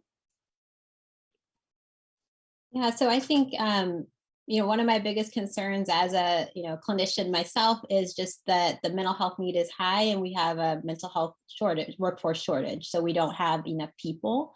And there's so many barriers, especially for families that, again, some of the things I talked about in terms of accessing other healthcare definitely applies to mental health care as well. So those are my concerns. I want to say I also have a lot of hope through partnerships like ours and through what I've seen both from the parents that we were, honored to be able to learn from in our study, as well in terms of how much people want to come together and find solutions. So I think that we're exploring with you all a lot of innovative approaches such as promotora models for mental health services, and how can we really do more outreach to get these services to families, and thinking about different levels of service, right? And like what really needs to be provided when, how can we work with schools and really think about being more integrated, accessible there. So I think there's a lot of promise, and I think people are more willing to consider some of these models. We had to do a lot during the pandemic in terms of telemental health and things like that. And so I think now people have really stretched in terms of how we're thinking about providing mental health services and support. So that encourages me. And I would say particularly among the young people, and the energy and then the mental health literacy in that population is really high. And so there's a lot more openness, I think, to mental health services and supports. How we do that community-wide is going to be, our next step, and really think about things like stigma, and also some of the, stressors that we talked about that are really structural, right? That a mental health treatment isn't going to address in and of itself. So I think there's a lot of opportunity for us to get creative, but I am hopeful. I see a lot of partnerships that have formed that are unique, innovative partnerships to do some of this work that I think are going to last. And so I think we're going to be able to move into a space where we can kind of move beyond some of the barriers that we've had in the past in terms of providing high quality services for families. And Belisa, if I could comment on Dr. Wutzchager, you said something that I think is so critically important, and that is, for the first time ever, public schools have had an influx of money, right? So this federal money that has come, and I think to your point, how can we create new and different partnerships to leverage the mental health expertise that we've never had in schools before, now that we have the resources to do it? And I think that's where, like, as you talk, I get so, again, hopeful about leveraging that, because we've got to connect with the people and the resources, because these needs are immediate. Mm-hmm. Yeah, thank you so much for that, because I think that we have to be cognizant that all of the services that we provide are dependent on funding. One of my board members always says, no money, no mission. And he's absolutely right. We might have, all of the good intentions, but, we need to have the money to make all of that work. And I think that one of the things that we need to work on as we move forward is to ensuring a little bit more of funding equity.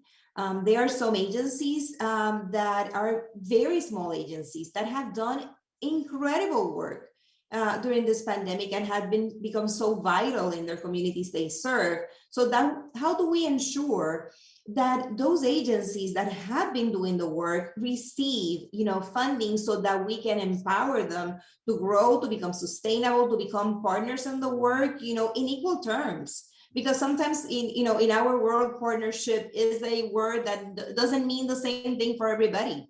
And, I'm always big on ensuring that whenever we do a partnership, if there's funding, and it need to be, shared among the different, players in that space. So Dr. Rossi, now that we have you, what things are your concerns after, all of these months into the pandemic? What are your main concerns and what gives you hope? You're muted, Dr. Rossi. Okay, can you hear me? Sorry, I had some technical difficulties. So the concern for me is that how long can medical healthcare workers continue to work, day and night straight to take care of these patients? my concern, I have a lot of colleagues that, are burnout, and nurses, and I mean, respiratory therapists. It's not just the doctors, it's everyone, medical staff. We're just working, nonstop for a year and a half. So I'm concerned about the new Delta strain that's coming around. That's called the Delta Plus. It is going to be here probably around Christmas. It spread. So I'm concerned about what that's going to bring to us, especially, in my community, where our superintendent doesn't feel as strongly as the medical community does. I have had many conversations with him about how important masks are and how we recommend that in schools. Vaccine, of course, but I'm concerned that our students will end up getting COVID. We're going to be a hotspot again in the country. And then I'm also concerned about our patients. Just echo the other speakers. Mental health. I've never seen so much depression and anxiety ever in kids and teenagers. I do have kids that worry about, the families, especially Latino families that, don't have a lot and don't have a lot of resources. So they tell me they're anxious because they don't know if their mom will have enough money to buy them food, or, whatever, having internet at home, they're trying here, but we live in rural Georgia. So the internet, is not great anyways for the people that live outside of Tifton. So I worry about, lots of things. I worry about the long haulers, the people that have COVID and did okay, and then they end up with, heart problems later on, or, there's so many different things. Anxiety. I mean, there's a lot of anxiety related to people that had COVID for some reason. And I think that until we are able to have the resources we need in rural Georgia, like we have some counselors, but they're all full. To get a counselor appointment, it takes about a month or two. We have a lot of suicidal patients too that increased as well. So it is hard to, and our closest place for a psych ward, for example, is Savannah. That takes kids. So that is a strain on the family, admitting a inpatient, a child to an inpatient psych care is 3 hours away. So that has been really difficult for us. But I think that's, and I worry about, the misinformation out there and just people not understanding the importance of taking the COVID vaccine and how that can help their kids. And I do understand that their realities and the concerns of our families in rural Georgia are certainly much more difficult, intense than those here in Metro Atlanta. So is there anything that gives you hope that you think, Yes. Okay, if we have this path, it's going to get better in this area? Yes. So I have hope that, with education, I try to do my part every single day. Education will have people understand the importance of COVID vaccine. So when we do have another wave of it coming through,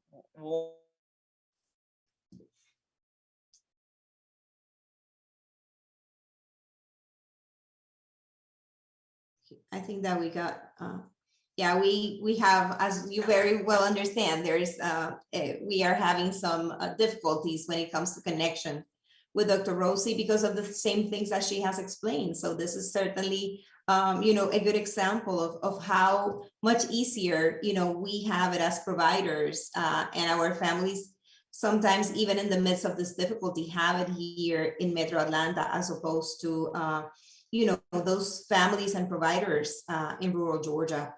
So I think that we have talked a lot about the power of partnerships and how important those partnerships have been in the midst of this pandemic and the many difficulties that we have encountered and that our families have struggled with.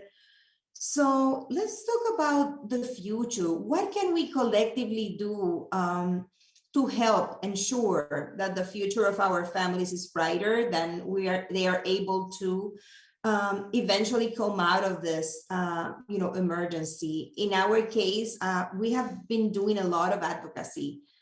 Gigi and I have been talking to everybody about a month ago when we realized that we had $0 if an undocumented family walked, through our doors to pay rent in an emergency, we started calling everybody that we could think of. We have no money, we need to find, additional resources, and we called funders and partners and donors. And then when we started getting money, it has been a constant communication. Okay, this is what I have, this is what you have.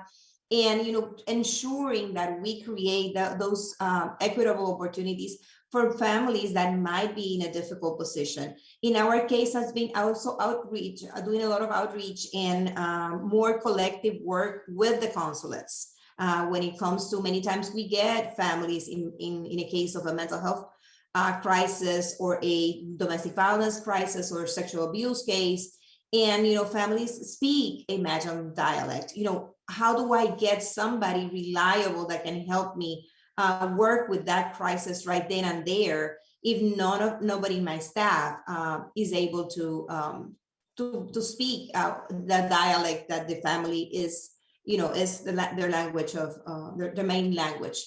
So what can we do as we look into the future, Dr. Rivera, what we can collectively do to ensure that our families start faring better?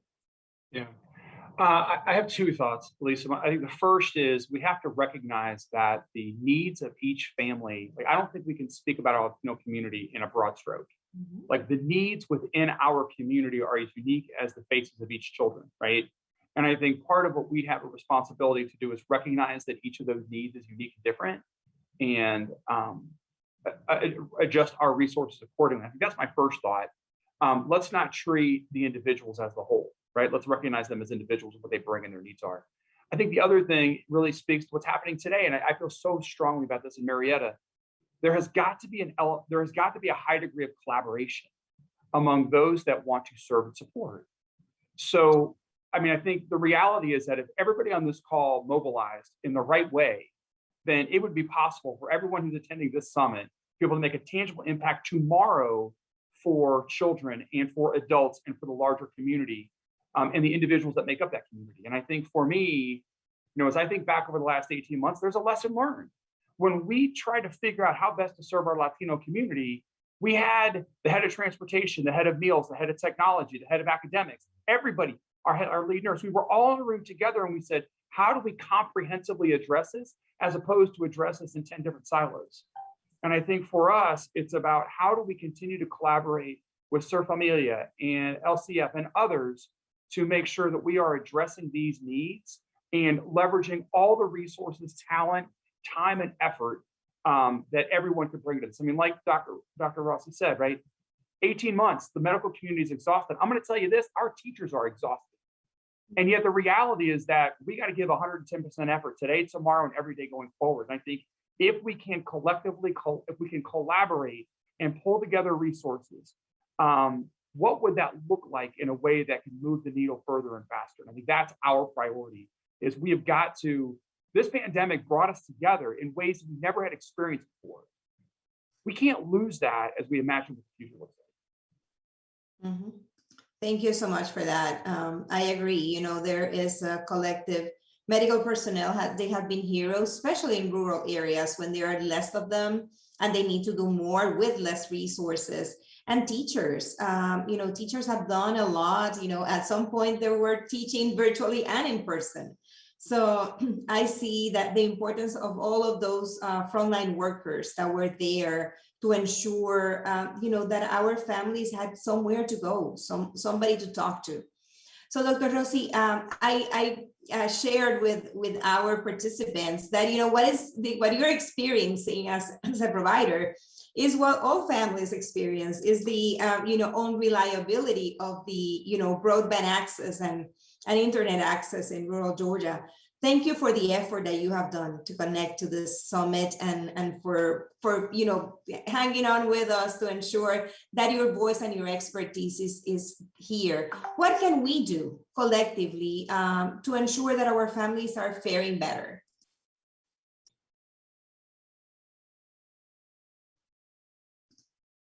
I think you're muted, Dr. Rossi. Sorry. Anything that you guys could as Ser Familia, like could potentially help. You know, we talked about maybe coming down here in Tifton and doing just a session just for Latino families and know what the resources are, because I think a lot of times, even there, if there are resources for them, they don't know about it. And it's, you know, and especially in a small town, you know, there isn't much to begin with. And then, so I think spreading the word to them, I would be happy to get, you know, I see most of the Latino families because I'm the only pediatrician that speaks Spanish in this area. So I think, you know, any resource, anything you guys, you know, are willing to help us with, we don't have much here. So for them. So thank you for everything you guys do. It's been really nice to connect with you guys and know, you know, learning about what Ser Familia does for Latino families is very special. Thank you, Dr. Rossi. And you know that, you know, something is going to come, something good is going to come out of all of this. So, you know, we're hatching it. Thank you. Brianna, and how about your what you have seen, you know, from a completely different perspective, because you're certainly part of the academia, but also by being ingrained in all of this great work that you do of looking at our community and trying to understand what is important for them. What is it that you believe, also as a mental health services provider, what is it that you believe that we need to do collectively to ensure that our Latino families are going to be doing better? Yeah, so I think a couple of things come to mind. The first one is, I think, really listening and hearing families. And so part of what, and I know we've talked about this, that we were so, as a research team, humbled and surprised was how willing families were to engage in research during the pandemic, right? And coming from academia where there's understandable mistrust, but obviously partnering with you, I think really facilitated that. But what we heard, we actually had a question on our surveys or anything else you want to share that we haven't asked. And what we heard from families was, thank you for asking us these questions. Thank you for caring to ask these questions. And so I really think the more that we're listening to families and communities and being community-led in our responses is so critical. And coming from academia, where often it's more academic-led, you know, I think we really have to shift. So that's one thing, I think, really listening. The other thing is, I think, having a focus as we're thinking about partnerships and leveraging resources and funding that is coming in now on capacity building. How do we make sure that what we're doing is sustainable and that we're really leaving things that can grow and be nurtured by the community? So we're not kind of coming in with a new program and the program's over. And, you know, so from a mental health perspective, so really thinking about what are different ways that we can really be building capacity, building those networks and partnerships. And like I said, I'm excited about like promotora and lay provider models. I'm excited about partnering with schools and just thinking more creatively about how we can do that. And I have hope. I think there's a lot of people willing to do that. I'm going to be following up with several folks on this panel today about, you know, ways we could think about that, because I agree there's such a need, but I think there is like a lot of opportunity in that as well in terms of coming together. Thank you. And now obviously the data is not out yet, but we have been conducting a study on our Latino youth. What is it that they think? What is it that they feel? How are they faring in all of this? So I think this is going to be a great opportunity, you know, to get more information and to also inform, as you very well said, services to them, because we have been listening, and I was privy actually to one of those focus groups, and it was fantastic. The conversation was very good. I learned a lot. It was interesting to just let them talk and you know, just listen to what they had to say, and I thought it was great. So more to come on that. We will be sharing that data as soon as the study is complete and the data is aggregated. And I think that you're right. You know, we have to look at opportunities of new partnerships. Very early on the pandemic, we did several collaborations. One of them was with WellStar Health System, in which they funded a promotora, COVID-19 promotora within our staff. And we allowed one of our staff to get you know, certified as a promotora on COVID-19. And, you know, her work in the community, not only facilitating vaccination opportunities, but also providing education. We have been able to do a lot in terms of providing information along with the Latino Community Fund, and also sharing, what are you doing? What resources do you have? Can I borrow that? I created this piece of, video or visuals, you can use it. Here is the link. So I think that many more collaborations need to be created, but really, thinking outside of the box.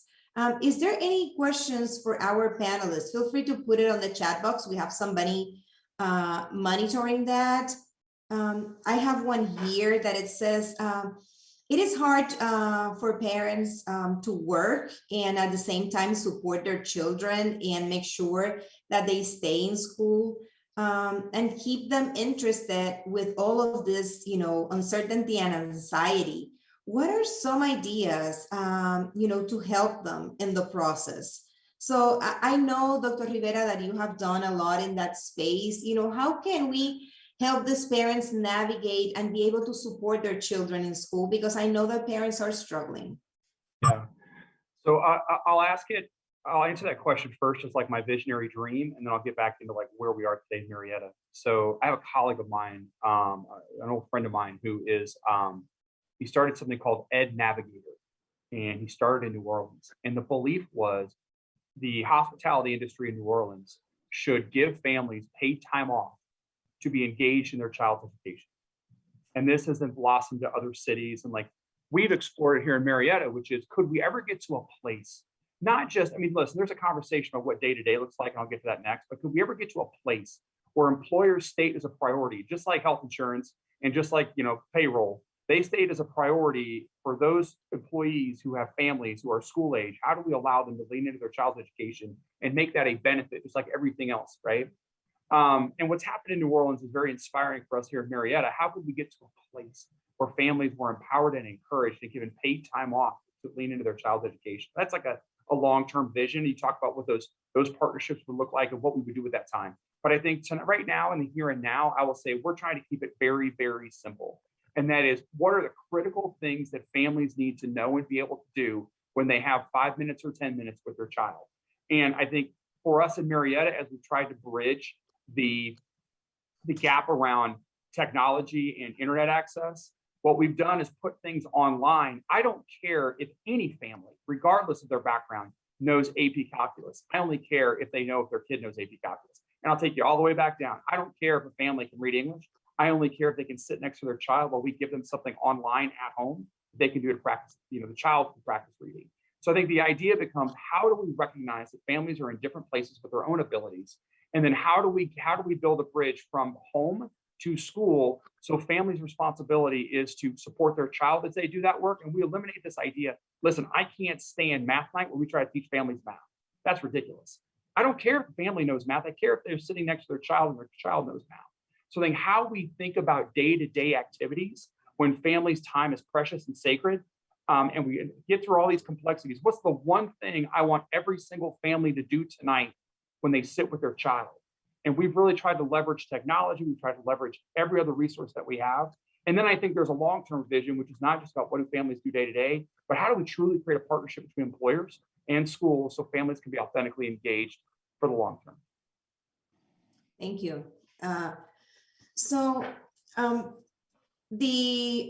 The other question comes to Dr. Rossi. Dr. Rossi, what are there any concrete opportunities that we can provide you specifically and communities in rural Georgia that can help you in terms of putting the message out there? Are there materials? Are there visuals that we can create and help you out? What collectively here as organizations in Metro Atlanta we can do to empower you and help you in your quest of educating families? That's a tough one. So I think the biggest hurdle that I find in my daily, practice is getting the Latino family, because, they're not on Facebook that much, they're not online as much as, their kids are, but the parents, I have a lot of parents that don't speak, any English whatsoever. So I feel like they are kind of like out of the loop when we come, I go on my Facebook. There's lots of information that I put on there about vaccines and all that, but it doesn't reach that population. You know what I mean? But it will reach the American, English speaking, because my messages will get shared and shared and shared. Like I had one that was shared like 100 times in Tifton.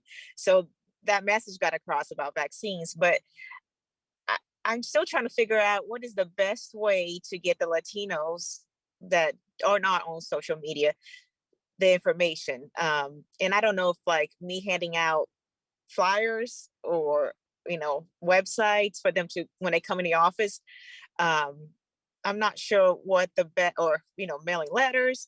I'm not sure what the best, most effective, I haven't figured that out yet. The most effective way to get the word out to those, besides me talking to them when they come in, but they only sometimes come in once a year for their checkups. So any ideas that anybody has, I will be happy to entertain them, because, if you guys have done that in, Metro Atlanta, and how do you reach those parents that, are not on social media or not computer savvy or don't speak any English? How do we get to them? Perfect. So we'll get, certainly we will do a brainstorming session with one of the very smart people that I have here in this group, so that we can find ways of really helping you out in that. So there is somebody in one of the Facebook groups offering, some materials and information. They are from the Coastal Children's Advocacy Center. So we will certainly follow up with that and ensure that those are shared appropriately. So Brianna, one of the things that we always talked about is that we know that there is a lot of need in terms of mental health, but we don't have enough providers.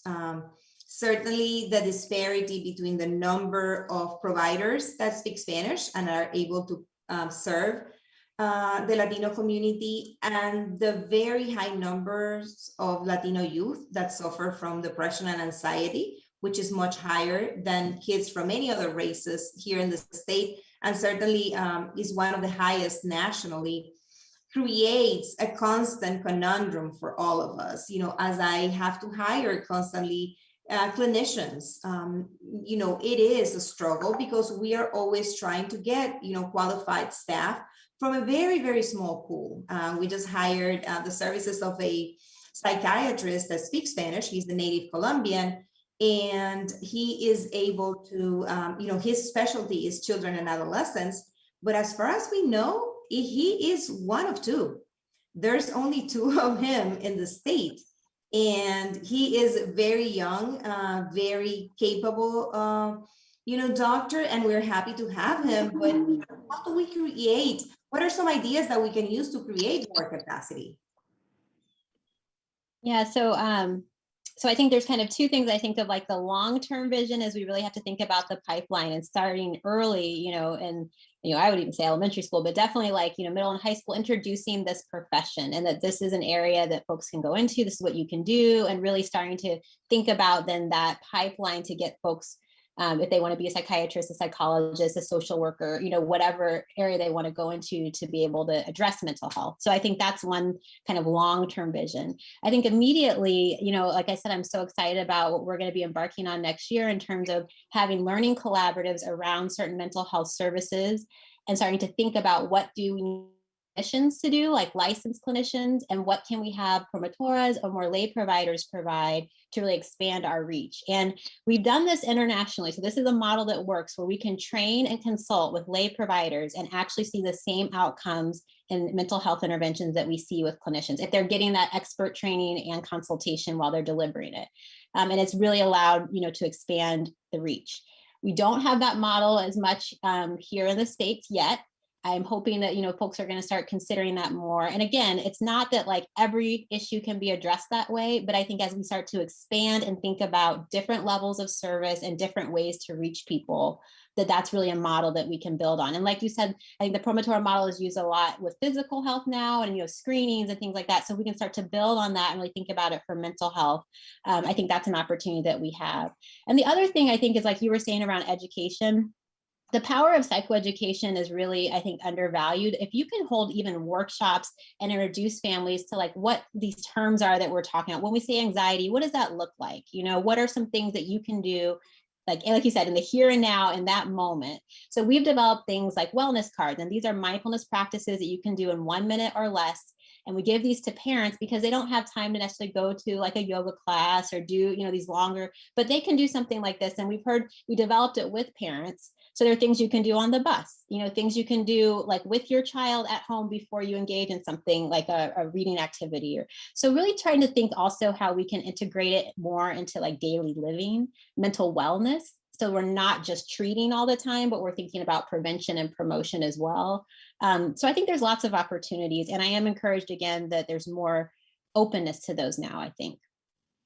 Thank you. And I think one of the things that is important, as you very well mentioned, you know, more people getting interested in studying, you know, one of the many disciplines in the field of mental health.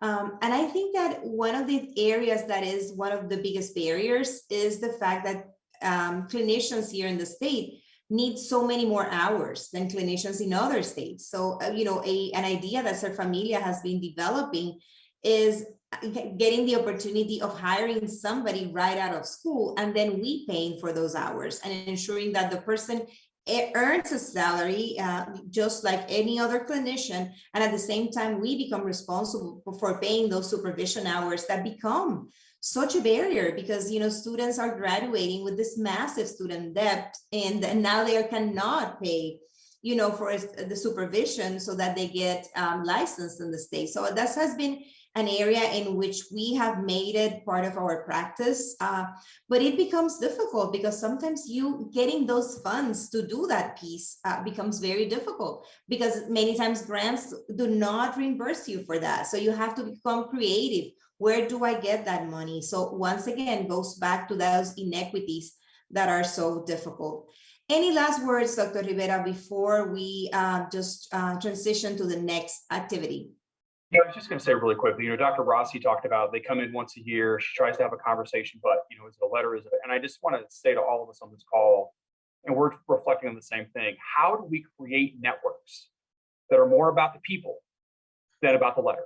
And how do we create networks that are more about the people than it is about the Facebook? And I just think, you know, we're trying to figure out, I do believe that our Latino community is connected enough that if we create the hubs in the community, I could pass a word from where I'm sitting today up in North Georgia into, you know, every living room of a family who needs it within hours. And I just think, how can we create the networks to share the information and resources? Then how do we collaborate to push those down through those networks? I think it's the reflective piece that I think that I certainly take away from today. Thank you for that. And thank you so much, Dr. Rossi, Dr. Wutzjäger, and Dr. Rivera for sharing your expertise, the great work that you have done, and, you know, all of the collective wisdom that you had. So we are ready to transition back to Gigi and the next activity. Thank you. Thank you so much, Belisa, Dr. Rivera, Dr. Wutzjäger, and Dr. Rossi. Of course,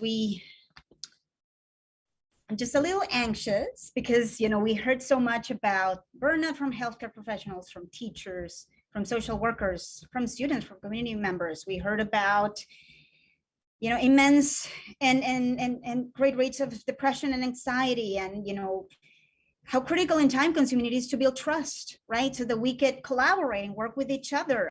Dr. Rivera, I heard you loud and clear in our actually next panel after, you know, our break with Michael. It is precisely about collaborations and networks and coalitions. So we are, you know, great minds. You know, communication challenges very much experienced by Dr. Rossi, you know, based in rural Georgia, the fact that she lost connectivity, this happens to everyone, right? To doctors in the surgery room, to teachers, to students, to everyone. And then I also heard very loud and clear this call to action. What if the 200 people in the summit get together and decide to work towards one thing? What would we be able to accomplish? So, you know, again, so much work to do, so much pain, so much difficulty that we know exists. And so one of the things that we thought is how can we support each other in the work that we do for for ourselves, for the communities, for our loved ones. And so I want to introduce you to our next speaker. And this is so important because there are other communities like ours that are diverse, that have gone through a lot, that sometimes go through so much more. And what are some things that we can learn from them and how they deal with violence, with chronic stress, with pain, with anxiety? And so I want to take the opportunity to welcome Michael Anthony to our panel. He is the CEO of Gratitude America, and it's a group that works with veterans. That if you know anything about veterans, right? Veterans come from all backgrounds and experiences and races and ages. And so what can we learn from the work his organization has done, from the work he has done on himself, that can help us be better and continue this very important and long-term work? So it's my pleasure to introduce to you Michael Anthony. Michael.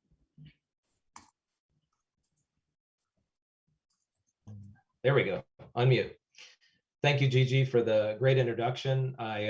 It was really quite a pleasure to sit in on the last panel and listen just a little bit.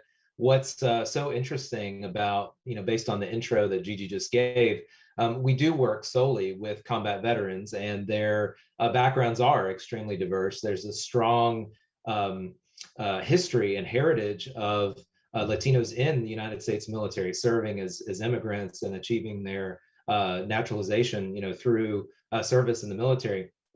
But regardless of what background they come from or what they're struggling with, what we know is that struggle is universal. It's ubiquitous. And so our programs are not clinical, but we work with clinicians hand in hand to the point of some of the previous discussion, where we pull in other combat veterans, other lay people, and we educate the veterans on the concepts of post-traumatic growth. And that's what I'd like to spend a few minutes talking about. But just know as I begin that Gratitude America's take on mental health is that we are an augment or a partner with the traditional methods of talk therapy and medication therapy and things like that, because it does take, to the point of the last panel, a community of folks coming together to try to build strength and lift each other up.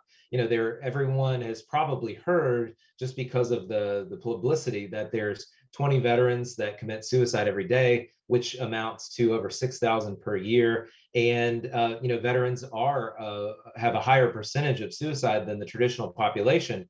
But when we look at post-traumatic stress, what we find is that while maybe between 10 and 30% of combat veterans experience post-traumatic stress, nearly 8% of all Americans have traumatic events and are diagnosed with post-traumatic stress. So this is universal. We tell the veterans consistently that while veterans may struggle, they don't have a monopoly on struggle. So what can our communities learn from each other about the value of what we call struggling well? Okay, because we know everyone's going to struggle, and no matter how much counseling or therapy or work you may do with a social worker, or what kind of background you come from, everyone's going to struggle. And so how do we struggle well? Well, when we think about the last 2 years, it is illuminated, not only the struggles that our communities may face, but COVID has affected everyone. And it seems to even be affecting communities in disproportionate ways. I was surprised to hear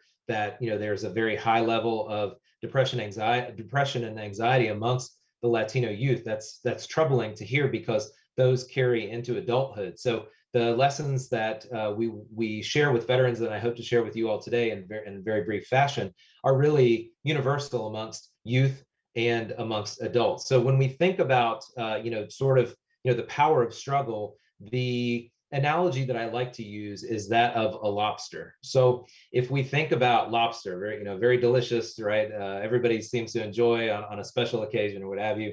Lobster is a soft, mushy animal that has a hard, rigid shell.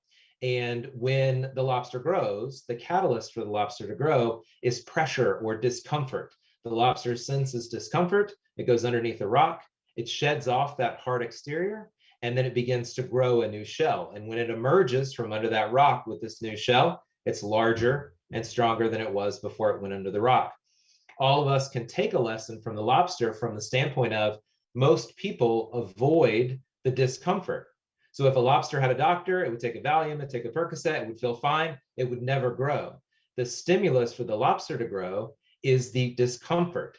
And so while many of us avoid discomfort, when it comes to mental health, what we should be doing is embracing the discomfort and learning to grow from it. There's the old adage, what doesn't kill you only makes you stronger, right? And so when we think about that model, the challenge is the education on how do we grow post-trauma? The concept of post-traumatic growth tells us that we can emerge from the trauma after education, after reflection, after rumination, with an education that causes us to take the lessons from those bad things. We're not saying the trauma is good, we're saying the trauma teaches us things. The Greeks always say all great wisdom comes from suffering. What we have found through research, through clinical trials, through university studies is that post-trauma, there are 5 things that emerge. Things like new possibilities, right? When we think about in times of deep struggle, things that emerge after the trauma may reveal themselves, whereas they might not have before. Deeper relationships, because perhaps we've lost, we can love even harder because we have the ability to care. Personal strength, you know, if I live through that, I can live through anything. And I think about communities that struggle, you have to work so much harder perhaps than other communities. And so because of that, it makes you better than somebody who hasn't had the struggle. And a deeper appreciation for life emerges post-trauma. You know, if I live through that, then, you know, I have to live a life that others can be proud of and carry that torch.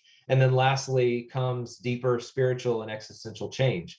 That could be anything from faith, because while we are not a religious program, all of the world's major religions have some form of struggle at the base of their stories. And so we can learn from that, whether you're a person of faith or not, where do I fit into this world? What purpose have I been given?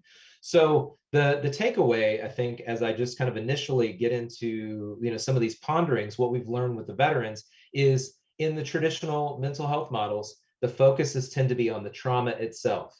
And while we don't want to negate the fact that the trauma occurred, what we're doing with veterans that's a little unique is we're not focused on the trauma itself. We're focused on the journey from the trauma to maybe a very sad and anxious place, a depressive place, and then the climb from that depression to something better than I was before the trauma.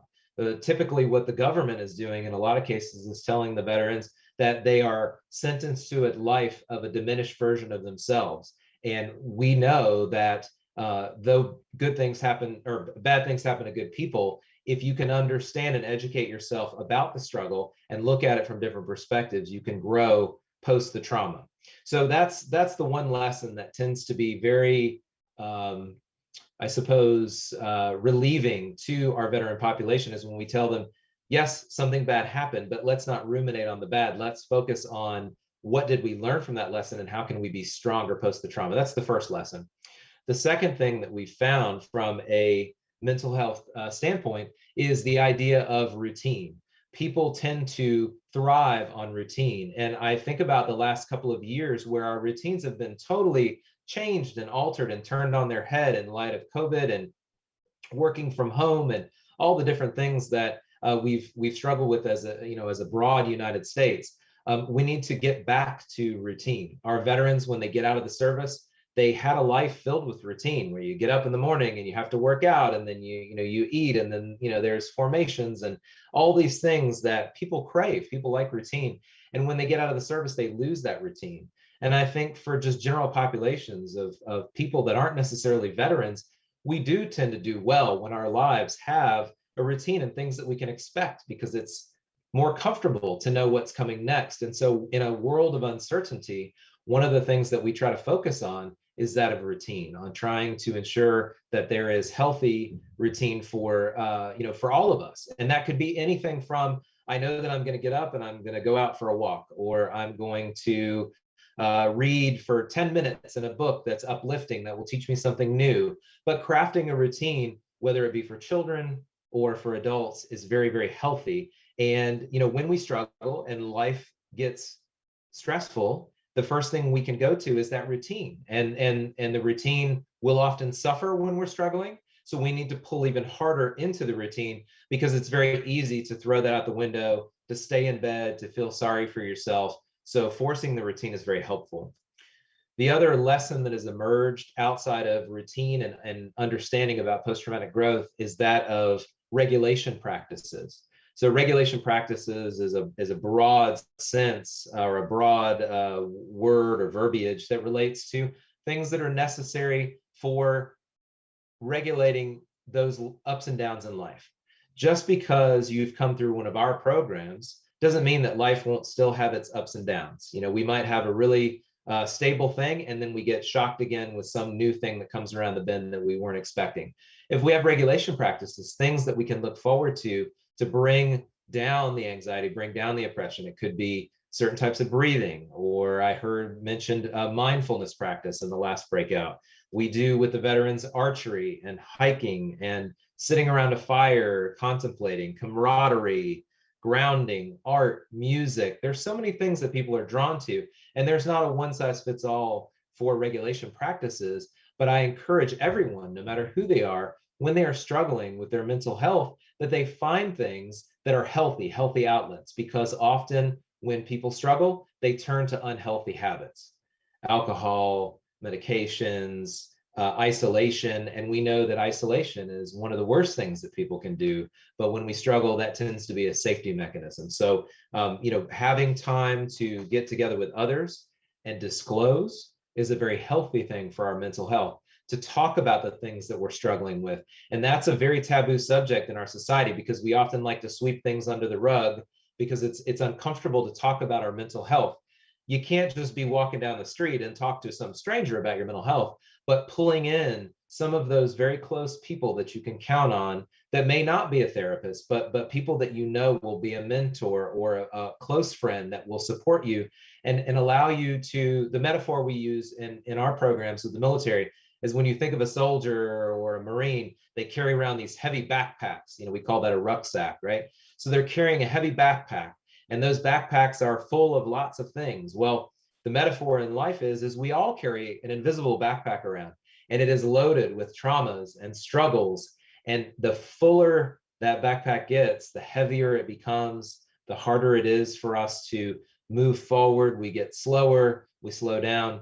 And so having people in our lives, a community where we can take some of those burdens out of our rucksack, and we can either hand them off to somebody and share the weight, or give us permission to leave that somewhere else, is very, very healthy.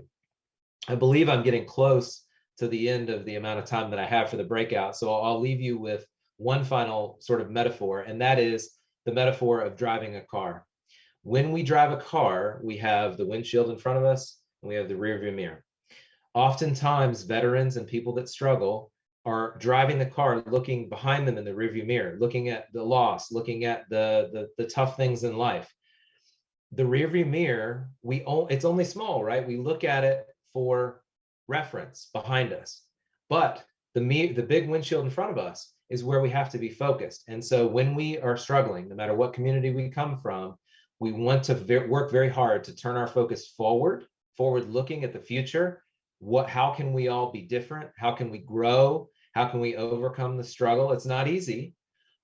We recognize that something's behind us, but the rearview mirror is for reference and not for residence. We're not going to live there. We're going to be living forward. And so we reference behind us, it's there, we address it, and then we drive forward. And again, that's an oversimplification, but I think as communities, we can learn from each other that the growth post-trauma, post-struggle can be done through the work of interacting with clinical folks, doctors, social workers, psychologists, whatever it may be.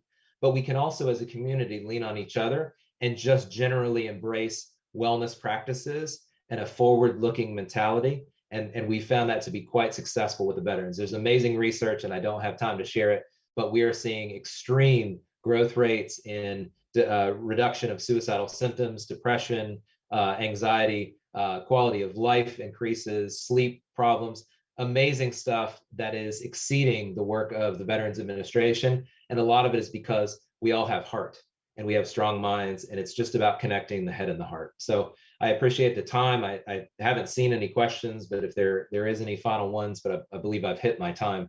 So I just thank you all for the opportunity and for the willingness to let me into your community, even for a short time. Thank you so much, Michael. And actually, there were a few folks that were listening to us on Facebook and everything, and had a question about how to join the program and where we can get them more information. So we're going to be sharing the Gratitude American. Of course, we invite you to share any of that research and materials definitely with us so that we can add it to the collective folder. Post-traumatic growth, don't look in the rear view mirror, only for reference, and be a lobster, right? Those are my takeouts. Thank you so much. And I'll pass it to Belisa because we're running a little out of time. Thank you. Thank you so much, Michael. Thank you very much. I think it was fantastic. I guess, it resonates with us. Ser Familia's model is including those non-clinical pieces with the clinical pieces, and it makes fantastic outcomes for our families. So thank you, Michael, for that. We're going to go now to the next breakout sessions. You're going to see two options in your screen. You're going to select between the musical trivia with DJ Pedro or another exercise with Katie, who is one of our counselors. And if you have a problem and you cannot connect or you cannot select whatever, just put it in the chat and our technical friends will take care of that. That won't be me. I'm not the IT, but we'll have people to help us with that. So take it from here. Okay. So my name is Katie Portillo. I work with Ser Familia as a counselor. Today I will be leading you guys in a guided meditation. Before I get started, I want to ask a couple questions. So raise of hands for those of you with your camera on. How many of you have tried a guided meditation before? All right, scrolling through. Looks like quite a few of you have. Awesome, so hands down. How many of you meditate frequently? Raise of hands. We got 1, 2. All right, looks like a couple of you. 3, awesome. Last question, how many of you find it difficult to meditate? Raise of hands. There we go. I figured that one would have a few hand raises. Me too. I definitely have struggled with meditation before. And I'll start off by saying this. There's technically no right or wrong way to meditate. When people say that they can't meditate or they find it hard to meditate, it's usually because they just aren't comfortable when they're meditating, or they don't know how long to meditate for.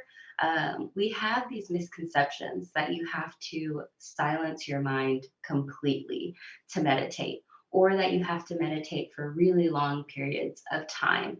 As many of you may have realized in your attempts, you can't silence your mind. It's not possible, and silencing your mind really isn't the purpose of meditating. The purpose of meditating is more of observing your mind and observing your thoughts. Meditation doesn't require that you sit crisscross applesauce or that you chant, like you see in movies. You can do it in your office chair. You can do it in the car when you're waiting on your kids at school. You could do it at home before bed. You can meditate anywhere that you like, and for as long as you like.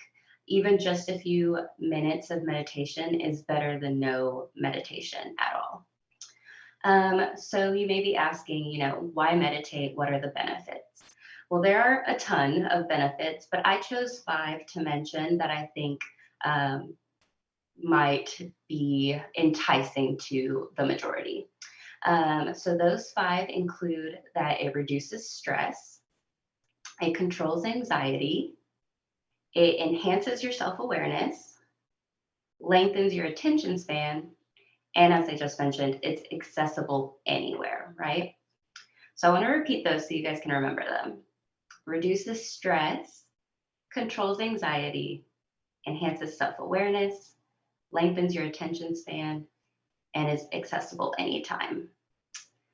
So now I'd like to go ahead and get started. I've chosen a little video and some music to play while I guide you in this meditation. So if we could get that going, that'd be great.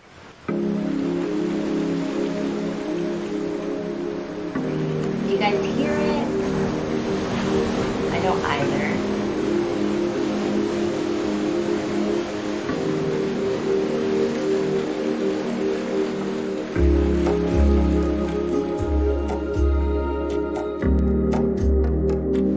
There we go, awesome. All right, so I'm gonna invite you guys to just start by sitting comfortably in your seat, whatever that means to you. Let's go ahead and position yourself comfortably.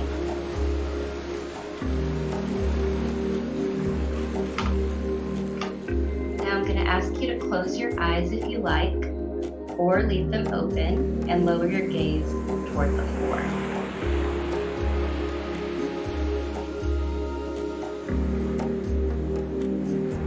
Breathe as you normally would.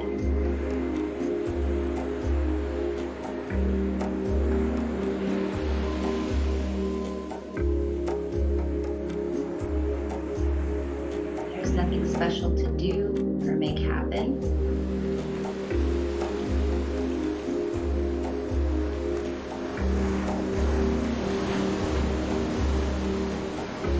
Draw your attention to the physical sensation of each breath.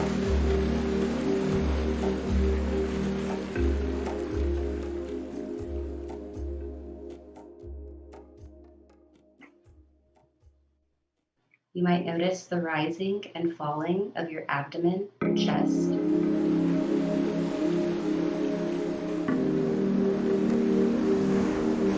Or you might notice the air moving in and out through your nose or your mouth.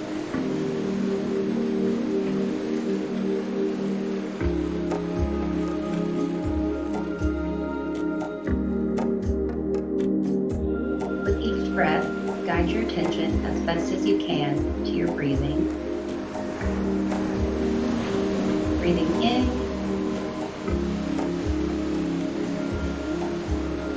breathing out.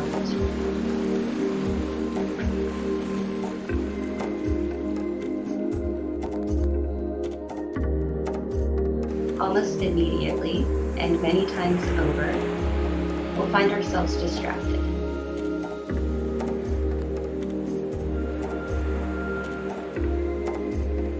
Our attention will always wander. That's what it does.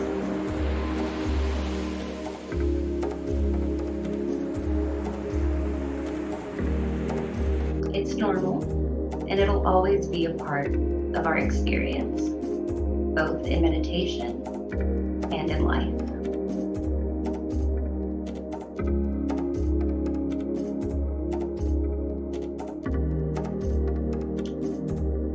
You might find that your attention wanders toward a sound or a thought or a sensation.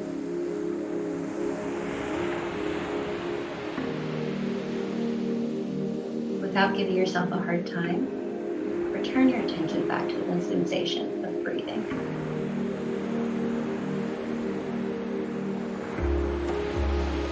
When your mind wanders, gently return it to noticing your breathing. If something grabs your attention, a bird singing, a noise in the room, notice that it happened. And then let it go as best as you're able.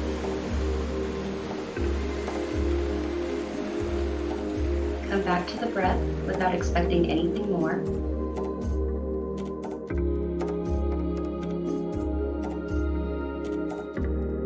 And for a few moments, give yourself an opportunity to settle.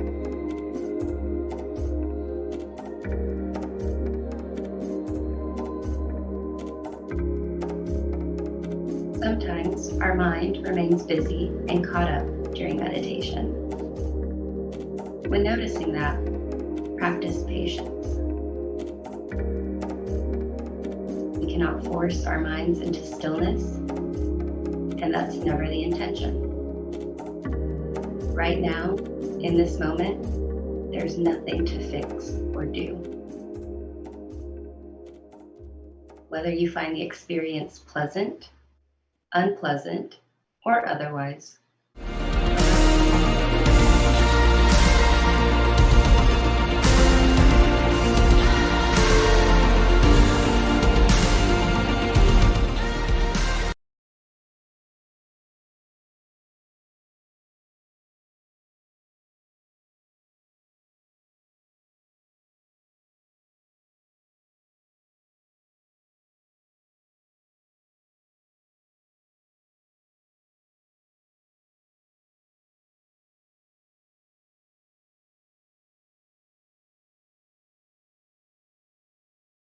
how difficult collaboration is like.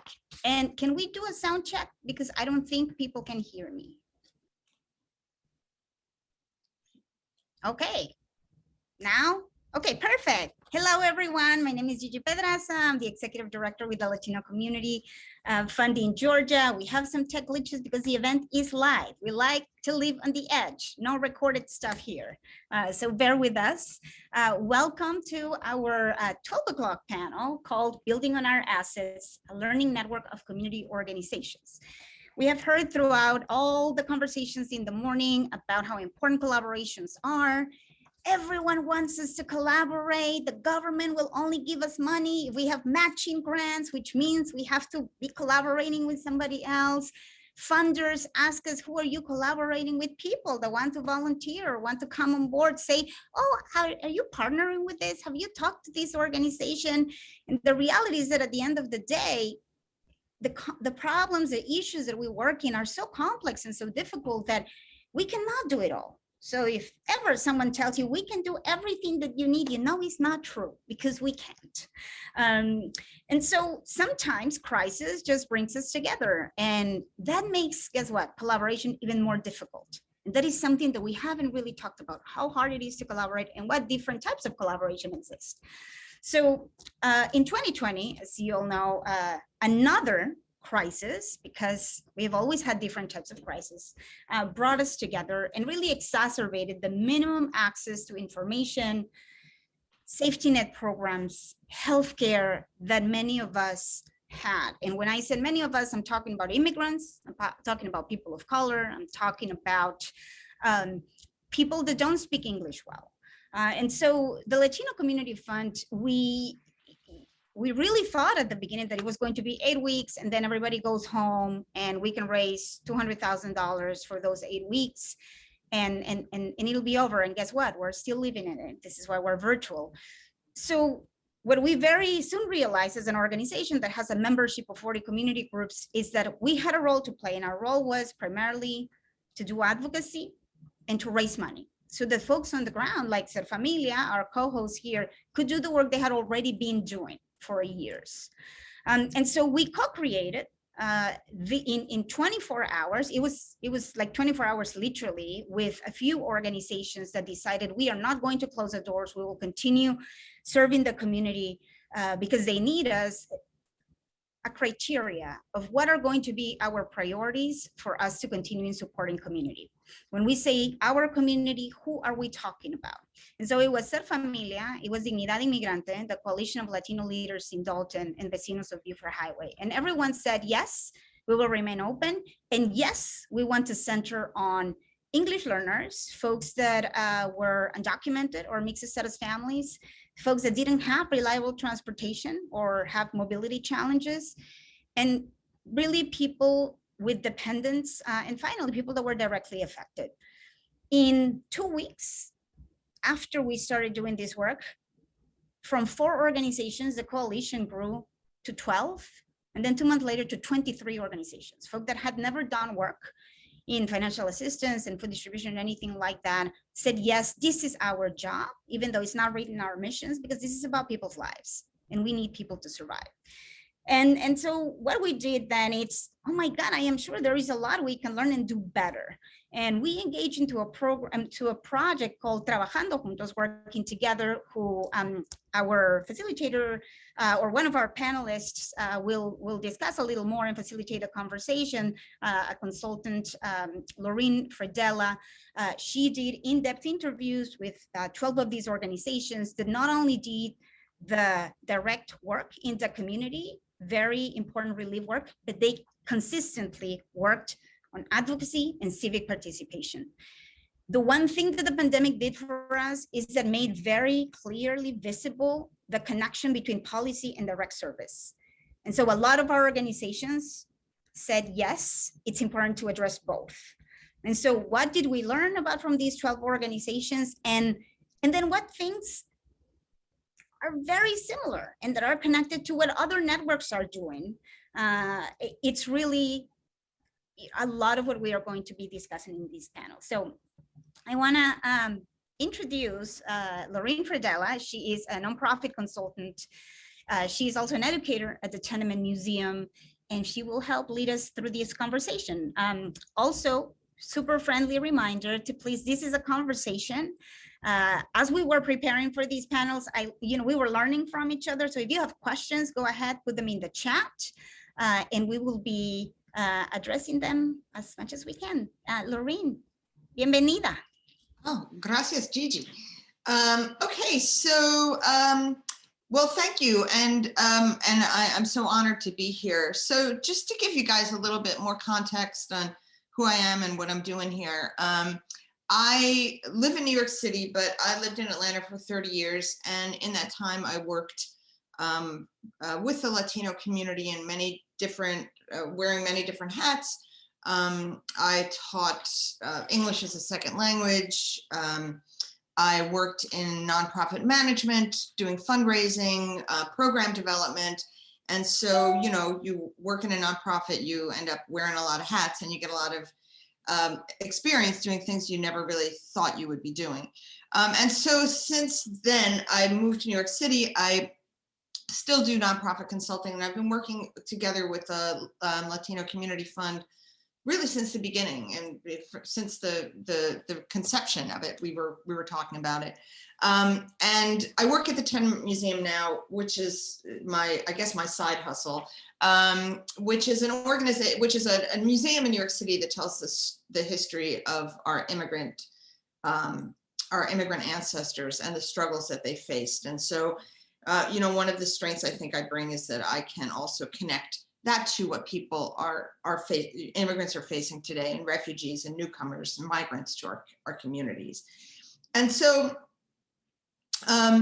that's what I do and how I got here. I also worked on a report and a study of how the organizations under the LCF umbrella, under this umbrella of organizations that were able to give out assistance and also work together on the census, fared both as individual organizations and also as collaborating organizations. And so I'll be sharing some of those findings with you as well. So. Thank you, Lorene. And I want to briefly introduce our two amazing panelists, Edna Rodriguez, who I had the pleasure to also work with not so long ago, so not to ages. She's the executive director of RAFI USA, based in North Carolina, working with a network of farm workers. Edna, do you want to say a few words about the work that you do? And then, of course, Luis Negron, president of the 100 Black Men of Atlanta. Edna, do you want to? Sure. Hi, everybody. My name is Edna Rodriguez. I am the executive director of RAFI, an organization in Pittsburgh, North Carolina, which is about 25 minutes from Chapel Hill. I have been with the organization for, well, I'm aging myself, for 10 years. Sorry. I started as a grant writer. I didn't think it was going to be a good fit because it was a sustainable ag organization. I didn't have an ag background, and I quickly learned that a lot of the issues that are involved in food justice are issues that I was also passionate about. So economic justice, environmental concerns, and food security, and a host of other ones. So over the years, I think I wore every hat, like Lorene mentioned, and I'm now in the, in the executive director job, which is still a job of wearing a bunch of hats, I think. Our organization's mission is to challenge the root causes of unjust food systems. And we do that through a combination of direct service support to farmers and communities, and then we combine that with policy. And we do a lot of our work through collaboration, which is, I think, why we're here today. So happy to be here. Bienvenido. I'm Luis Enrique Negron. I'm the Executive Director and Chief Operating Officer for the 100 Black Men of Atlanta. I'm back in Atlanta after being gone for 5 years. So I recently relocated from Charlotte, North Carolina. In this capacity, the 100 Black Men of Atlanta, we offering mentoring services, post-collegiate and secondary opportunities for youth of Atlanta public schools, the 30318 area code 3130, which is the West Side. We also focus on, some of the initiatives I brought on board is sustainability in the food deserts that we have, as well as collaboration with other nonprofits and foundations to do work that is going to go beyond the scope of work. So we do middle school to post-secondary into careers. We have the Emerging 100 as one of our programs. We also have the Collegiate 100, and we also give scholarships to those that graduate from our programs. We have a growing large population of Latino students in the 30318 area code, especially attending Best Academy and other schools within the Atlanta public school system. So that's one of the reasons I chose to come back to Atlanta and lead this organization. Thank you. Fantastic. Lorene, kick us off. Okay, so 2020 was a crazy, challenging year. 2021 also challenging, but I would say probably 2020 was even more challenging. Some things came, well, certainly the pandemic came out of the blue, but then there were some other issues also that organizations in Georgia were dealing with. The census count that had been planned, of course, and had to be retooled as the lockdown happened. And then also organizing around the presidential election and then the runoff elections in Georgia in early 2021. And then, of course, all of the racial equity work that came to the focus with Black Lives Matter and the murder of George Floyd. So all of this happening at the same time, and the needs were great, greater than any one organization could handle. So quickly after the lockdown, LCF was able to launch a fundraising effort, which eventually brought in about $1.8 million. And as Gigi said, it was a collaborative effort from the very beginning. This group of 4 organizations came together to really create those recommendations for the distribution guidelines for how money and resources, because it wasn't just money, it was also protective gear and other things and food. And so they also thought about how they would also do the census promotion work and work with other organizations to solve problems, to provide services, to help other organizations be successful, all while navigating the challenges faced by each organization individually and then on a personal level as well. And so, as Gigi said, collaboration's not easy. It's often mandated by foundations, but often there's no blueprint for what that needs to look like or how you actually do it. There's often no funding for that. And those are just some of the challenges for collaborations. And before, we don't want to dump on foundations, because they're doing this because they are trying to avoid duplication of services and or what they perceive as duplication of services. Because I think in the field, we know that the need is greater probably than any one organization can ever fill, and sometimes these programs are slightly different, but they may not be that might not be evident to the foundations, or we may not be telling that story well. And so LCF Georgia wanted to look at these member organizations and see how they fared, both on an individual basis and as a collaboration. So we launched this study to document how organizations work together, and also how they provided assistance to each other and supporting their efforts.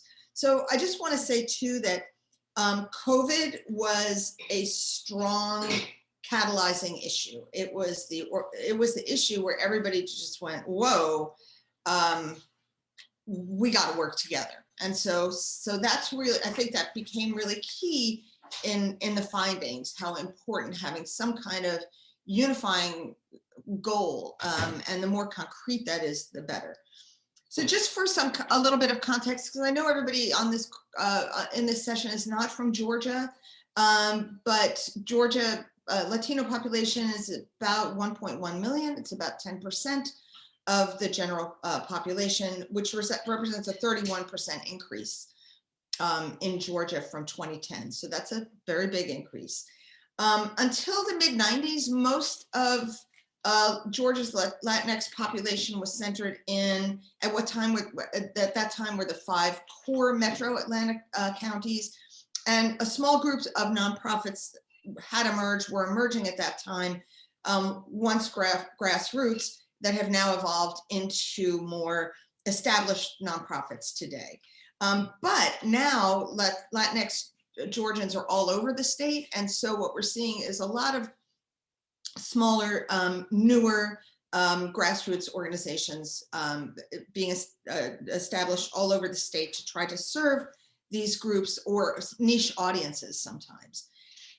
So that's, of course, one of the reasons that Latino Community Fund was formed, to try to bring these organizations together, help coordinate efforts, help with that communication, because some of those organizations were, especially in some of the more rural areas, were pretty isolated.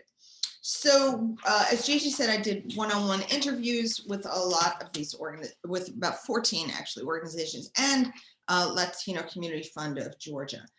One of the things that I was doing as I was looking to launch this project is to really keep in mind some of the commonly cited barriers to collaboration, which we're probably all familiar with: lack of respect, lack of trust, different mindsets, lack of alignment around goals, lack of follow through sometimes, or fear of that, time constraints, negative staff reactions, loss of control, perceived mission drift, competition for funding, communication, and lack of funding for collaboration, coordination, and management, because the collaborations need management. So what we wanted to do was look at how did organizations pivot in 2020 to provide services differently, to respond to the needs of their target population. What did these collaborations look like? What types of collaborations were most successful in terms of providing services and also establishing sustainable structures for collaboration? What's the role of a coordinating organization like LCF Georgia? What lessons were learned in 2020?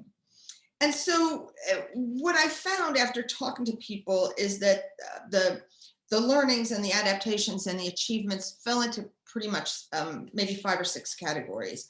One is that almost everybody responded that they had to pivot from the regular way they do services. And of course, that makes sense. A lot of things had to go online. A lot of organizations several of the organizations did stay open through the pandemic. And so, but all of them in some way had to maybe step out of their missions. That was a quote by one of the directors, to often offer services that they had never offered. For example, the food distribution or giving emergency assistance. Most organizations had to try to redirect resources that they had to do those. And everybody had to change their services in some way, but for some organizations, these were huge decisions. For example, the organizations that were doing intimate partner violence work, where now everybody is at home. The abuser might be at home while the person that needs assistance is on a call. And so there were issues of security and safety that had to be addressed. And those were, of course, huge life or death, perhaps, issues. As one of the respondents said, every day there was something new. And just dealing with all of that and constantly having to pivot to as new funding came out, as new programs came out, especially for small business assistance. At the same time, everybody had to find ways to cope with additional challenges. Sometimes they were personal, sometimes they were staff issues. Some people dealt with COVID cases on staff, or some directors had COVID themselves. Some of them had to deal with family members that had COVID. The stress of, and I was listening to the end of the last session, but the stress of doing this kind of work, delivering food boxes, going door to door, doing census work in the hot Georgia summer was very challenging. Some people were, working hard while others were furloughed and binge watching Netflix. Was very hard for them. A lot of staff burnout, dealing with families that were suffering, having to pay for funerals for clients and people we serve really was difficult. And just dealing with all of those on a personal level was a challenge. One of the participants had said that, she said, I dealt with my stress by focusing on serving, which I thought was super powerful. The other thing that happened was that organizations were able to bring in a lot of money. And some of this was where Georgia, LCF Georgia came in. They did the fundraising, they did the organizing and management of the collaboration. They provided information on COVID safety and training, trainings on sustaining the organization through this difficult period. And as some members said, that took that work off of their plate so they could do the on the ground work because they didn't have time during COVID to do that work on their own. It also created new challenges, though, for organizations because some had never had to manage so much money. They didn't have those systems or the know-how to do that. And so LCF Georgia was able to help with that. Another finding is, of course, people collaborated with each other. That was the purpose. They collaborated to coordinate services. There was an arts organization that doesn't usually do any kind of social service, but because their people were challenged and suffering, they had to coordinate with other organizations to help with those referrals. People helped each other develop systems for distributing the emergency assistance. The larger, more established organizations were able to rely on the grassroots organizations for information because those organizations were closer to the ground. And so what we found was that there was a role for everybody of all maturity levels and all experience levels in this collaboration. One of the respondents said, yes, there are challenges to collaboration like to territorialism and obstacles put up by organizations, but I feel it's short-sighted for organizations to try to do everything alone. If we really have the vision to help the community, working together creates a ripple effect. And I think that that was seen and felt by all of the organizations that were participated. Organizations also had to leverage resources in a way that they may never have had to before, and that was leveraging their own resources, but also leveraging the collective resources of the collaboration to get more bang for the buck. So some organizations had money from government sources that was allowable for just 1 month of service. They were able to leverage that to conduct their own fundraising to bring in more money.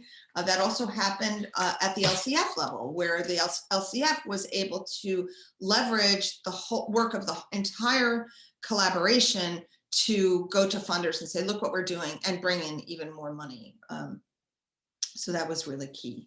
Sometimes that would happen in terms of other kinds of resources that were not financial.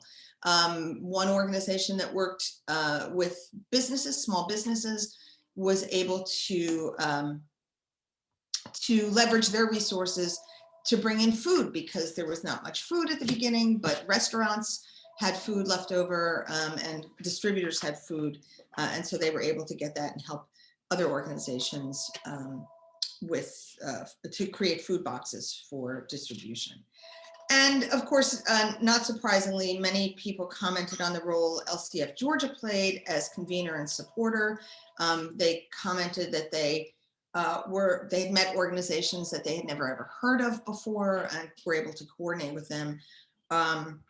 And at a time when they didn't really have time to be thinking about creating collaborations. Most said that they were profoundly changed by the experience of 2020 in terms of opening their eyes to a lot of things that they had taken for granted. LCF also changed in many ways as well. One of the things that Gigi said is that one of their core pillars of amplifying voices changed in scope to amplifying democracy. And so all of these organizations are going to be taking that forward. As a collaboration, the group was able to achieve some incredible things, and a lot of this is outlined in my report, which I think you all have access to, but over 152,000 families received at least one box of food, 14,000 families received rental assistance, and it goes on. I'm not going to detail all of that. But just the key learnings were that all organizations reported that their staff and agency learned they're capable of much more than they imagined by working together. They bring a deeper understanding of the experience and the importance of working collaboratively. Everybody expressed concern about going back to normal because, as one person said, normal wasn't really good for our community.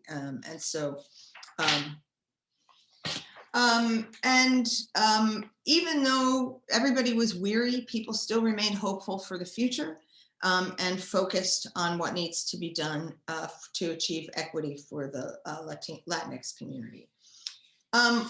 One other thing is that as a result of this program, doing this, I also worked with a group of refugee serving organizations in Rhode Island who were interested in collaborating, but just didn't know how. And so I ended up doing several workshops with them just on, sort of the theoretical issues of collaboration when this issue emerged, and that was this resettlement of Afghan evacuees who were coming. And so what we were able to do was take some of the learnings from this project and apply it to them about how they could work more collaboratively. Interestingly, this morning I saw a story in the Chronicle of Philanthropy about a collaboration between officials from between the Obama and Bush administration to create an organization to fundraise for refugee serving organizations to help resettle Afghans called Welcome US. And Barack Obama and Michelle and Laura and George Bush are honorary chairs. So this collaboration is leveraging their relationships and their positions to bring in dollars. So with that, I'm going to hand it back to Gigi. Thank you, Lorene.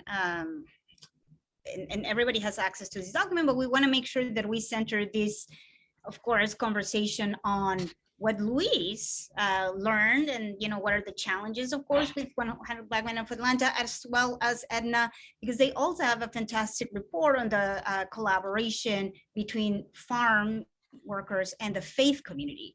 So what are some things, maybe Edna and Luis, that, are, you can say, oh yes, us too, because there are some similarities across different networks and across different communities that we can say, oh, this is not just us, this is everyone. And when we realize there are commonalities, then we are better able to look for each other and ask for help, right? So Edna or Luis? I'll let Edna go and then I'll go afterward. Thank you. Um, and thank you, Gigi. Actually, the project that we have a collaboration guide that we published recently is the Farm and Faith Partnership. So we actually connect farmers with churches. We have other collaborative projects that involve farm workers, but there's many similarities in what I heard Laureen share in our experience in collaborating in that particular project, and then a host of other projects, because collaboration is sort of centered to how we do all of our work. One key shared experience is COVID as a catalyst.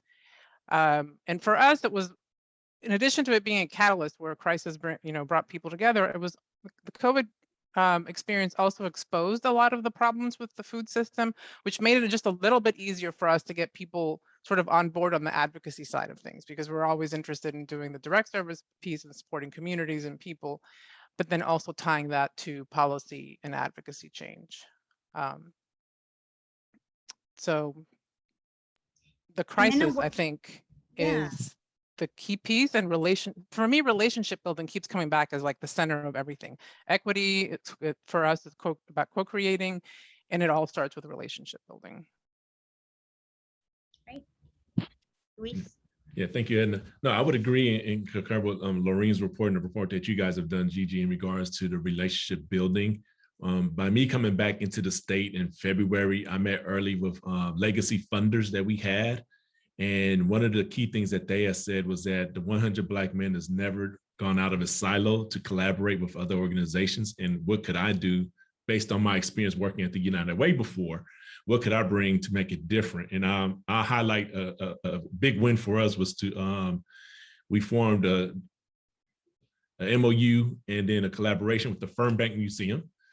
What we realized was that a lot of our students, of course, weren't able to attend or go or even be at the Fernbank Museum, but they were able to. What we did with the Fernbank Museum was, first of all, I had to convince my board to let them know that funding would not be an issue, because we had a mutual funder that said, just like you have said, we're more interested in not funding two separate organizations, but one. That was the key. The other one was to let the egos down, and to also, as executive directors, to be able to just say, okay, this is what I'm willing to be vulnerable with on behalf of the community. And I definitely would like to shout out Jennifer for her part on that from the Fernbank Museum. And then just seeing how could we help? And I think that's what COVID has done with nonprofits. And the shift that I've seen is more leaders have been able to say, okay, what can we really do to be vulnerable to help one another? So in that collaboration, it was a win-win for the community, a win-win for the Fernbank, a win-win for the students and the families there. So that's been really big. And then also with Goodard, Jasmine Crow is someone who we have been able to partner with, and she is an all-star, as you know, really to being able to bring food into the food desert that we have. Again, looking how to support. And I think for the 100, what I've been able to do is bring a sense of authenticity and humbleness to the work. Yeah, we're the 100 Black Men. Yes, we have certain type of funds and money that come in, but at the same time, what can we do to be leaders, thought leaders in this community, and also be someone who be willing to shake a hand and cross a board to network with other organizations that don't look like us. And Luis, you mentioned something interesting to me, which is that, you were on a silo, but, having a historical, I guess, perspective, the reason why 100 Men were established is because of the belief in 100 people coming together to create something big and good and to advance something that was critical, right, for that community in particular. So thinking about the historical context, do you want to share with us maybe, some of the things that have evolved, maybe, is the post-moving, and likewise for Edna, right, after Luis' participation, when you and I talked previously earlier this year, this idea that, there was no unintentional effort to build community and to include necessarily Black farmers in a farmer movement sometimes, right? So sometimes collaborations, who do we collaborate with is who is easier to collaborate, or who's more visible, or who is just more, close to us in one way. So historically, that has meant a lot of things, right? So go ahead, Luis. Yeah, so historically, this organization was founded in the early 1980s by Black entrepreneurs. So they didn't need funders' money. They had their own money. They invested in this organization. So that's for a very long time, this organization was self-funded. And when it got into the 90s, that's when they started to see and get sponsorships, because at that time we had what was known as the Football Classic. And as that grew, that became like the face of the organization. I think what we learned through the pandemic was that this organization was viewed more as event driven and not program driven. And when I've come on board, I've been able to highlight the programs that we have been doing for over 30 plus years to show that the increase in the impact in the community. I think the hardest thing that I've had to learn in coming back was that in peeling back the onion, sometimes you really have to pass the smell test to say, okay, these numbers may be a little fuzzy, but let's go ahead and get our data on analytics and operations together. And being honest with funders in that has really helped us this year get additional unrestricted funding, and being also open and honest with our new collaboration. We're now collaborating again with the Fernbank Museum. We're looking to collaborate with the GHCC and Santiago over at the Latin American Association, and doing things we've never done before. I think a wonderful collaboration we had is with the Sarah Gonzalez Park, Isabel, and the legacy of her mother and what we've done. And also the fact that the 100 Black men took a risk to hire Afro-Latino to lead the organization is something that they have stepped out of their norm to also say, okay, we want to go in a different direction. I would say we're an asset, not a risk, Luis, but okay. Edna? That's a good one, Gigi. Let's see, for us, we have really tried to lean into unlikely partnerships and bringing together groups that maybe wouldn't have naturally come together. So you mentioned Black farmers and farmers of color. For us, we have a network that's been supporting farmers of color over 3 years. We've been intentionally building relationships because there's a lack of trust for many good reasons amongst the farmer of color community of all programs, including nonprofits. So we spent a lot of time with the relationship building. So when COVID hit and we were looking to build the partnerships between churches and farmers, we thought, okay, well, the white farmers are actually having an easier time accessing markets because it's generally easy for them to access markets, whereas farmers of color, not so much the case. So that was part of the reason that we decided to bring together specifically farmers of color with churches for mutually beneficial purposes. The churches received shares of food through boxes and CSAs, and the farmers were able to significantly increase their income and visibility as well. Interesting, very interesting. And Lorraine, from the Tenement Museum perspective, Edna just mentioned a keyword, which is trust, right? We would not have been able to work collaboratively in 2020 and in 2021, with the Latino Community Fund, had we not had trust built and cultivated for the past 2 years. And oftentimes this is the reason why communities come together and are quite close, because they trust each other, right? They trust each other, and sometimes other folks don't understand us. So from a Tenement Museum perspective, are there other examples from other communities that you can share with us that we can learn from? Sometimes it feels very lonely, right? Are we really moving the needle? How long does it take to make things better?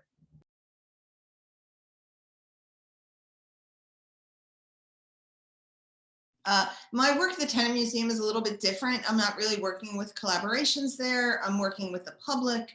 I will say that I definitely, and we're looking at stories of past immigrants, and we're looking at how they collaborated and how they, and so that's one of the things that a rabbit hole I've gone down.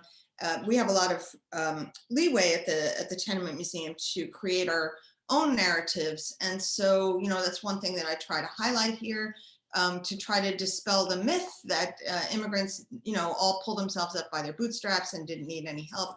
There were tons of organizations that were there to help and collaborate or not. I mean, many times they dealt with the same issues that and challenges of working together as organizations today do: limited funding, competition, representing different interests as well.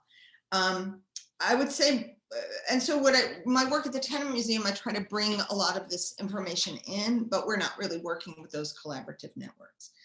But Gigi, I think your point of trust is huge. That is definitely something that I ran up against with this collaborative of organizations in Rhode Island. We went in with a lot of mistrust, and a lot of that was mistrust of the larger organizations that were perceived as taking all the money, and competition for those resources. However, when we really started to pull things apart and help some of the smaller organizations understand that those larger organizations were in a different position to bring in that kind of money than that they could, it wasn't necessarily always about competition, but it was about what people are doing with those resources and how they're helping each other to lift each other to the next level. And so I think that was something that was so important in this collaboration, the LCF collaboration, that everybody was clear that they were helping the community, but also helping each other, and that those defenses were down. Those defenses didn't go down by just by coincidence. They were also, that was also part of the LCF's work to help to mitigate some of those risk factors by nurturing some of the success factors for collaborations. For example, communication, having a shared vision, building trust, and having clearly stated roles and responsibilities. So that shared vision, it's really hard, right? To build sometimes, because there are so many things we can focus on and attack. And there are, like I said, you know, the life is so complex, right? For so many folks. So what are some of those challenges that maybe were more visible and that you guys, Edna and Luis, think you have now realized that are already working on, that you cannot, you know, call success yet because it may take, you know, years to get it right? But what are, you know, those pain points that we can make better so that we can collaborate more effectively and efficiently? Anyone? Oh, go ahead. Well, I was going to share about our policy experience, and this is one case where I think there might have been some duplication of activities within the movement, food system movement. A lot of us advocate for federal policies, but the reality is that all of the groups in the food movement are up against a giant lobby with millions and millions of dollars.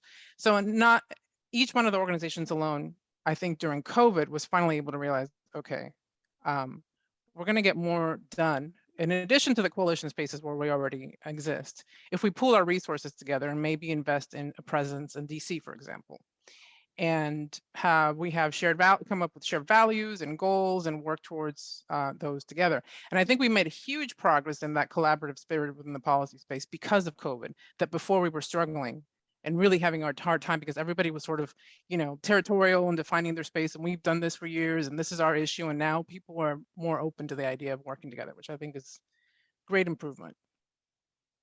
And one of the pain points that we have noticed, especially during the pandemic and still struggle with, is that when COVID hit our communities, it definitely showed the digital divide. It showed how transportation was really an issue. And it also showed that even though we think we've come a long way in our communities, that people still struggle with poverty within the city limits of Atlanta. And for us, when we start to partner and we realize that, okay, no matter how much money we pour into it, it almost still looks the same as it did in the 90s. So for us, it was a matter of how could we bring a digital divide, close it up, and how could we collaborate as organizations to be able for our partners to do, especially like our robotics program. So yes, Microsoft is our main funder, but we had to tell the story differently to Microsoft and to tell the story differently to our organization and say, okay, even though you're giving us money, we need additional resources. We need additional tablets. We need Wi-Fi. Different things that they're more of a material so our students and families can have to survive. Most of our families can't afford it, did not have internet. And as you know, the government did offer free internet, but even then some of our families are still skeptical in regards to signing up for certain services.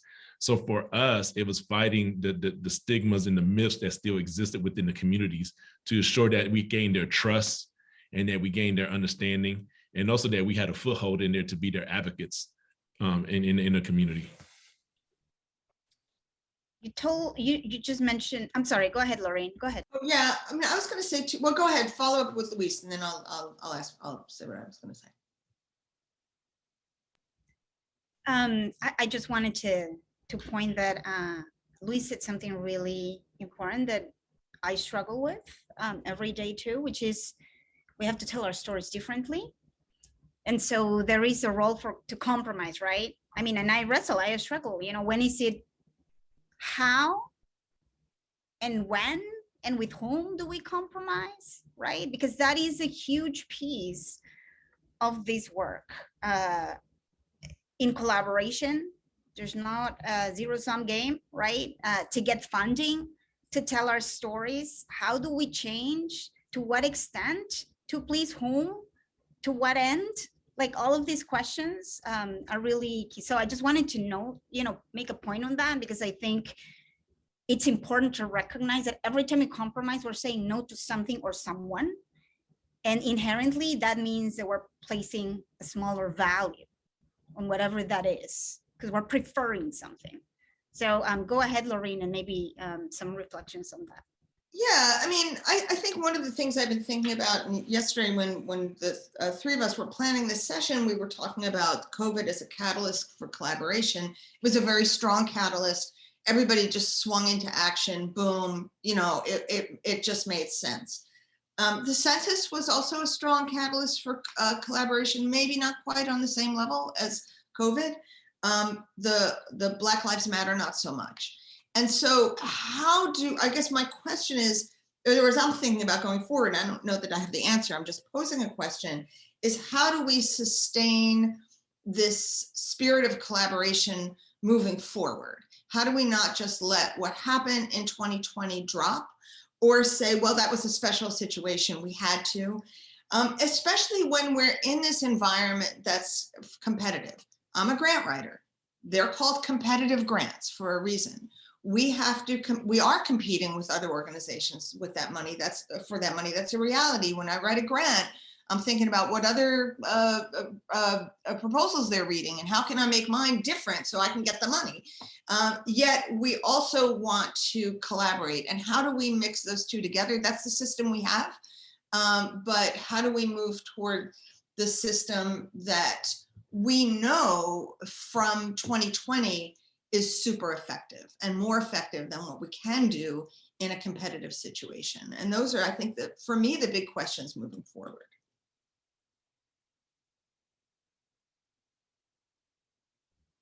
Go ahead, guys. Any reactions to Laureen or my $20 million question that I don't know what the answer is?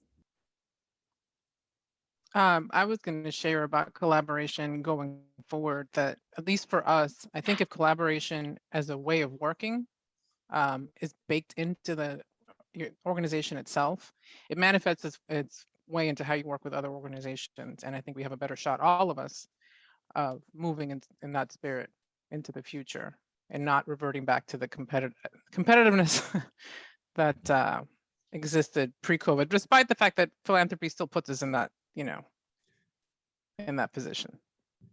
I would say one of the things I had to do within my first 90 days was to share my vision of collaboration with my staff and then my board, to get them comfortable to the point where they would feel that a collaboration with another organization would feel right and in the spirit of that.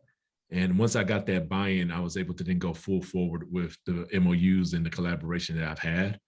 I also think that in my sales pitches, I would say as an executive director, especially to funders, is that I ask them, I look at their funding portfolio. So I come already prepared to my meeting and I say, okay, I'm already in collaboration with these organizations that you're funding, and I already have buy-in with those executive directors to speak on their behalf of our collaboration.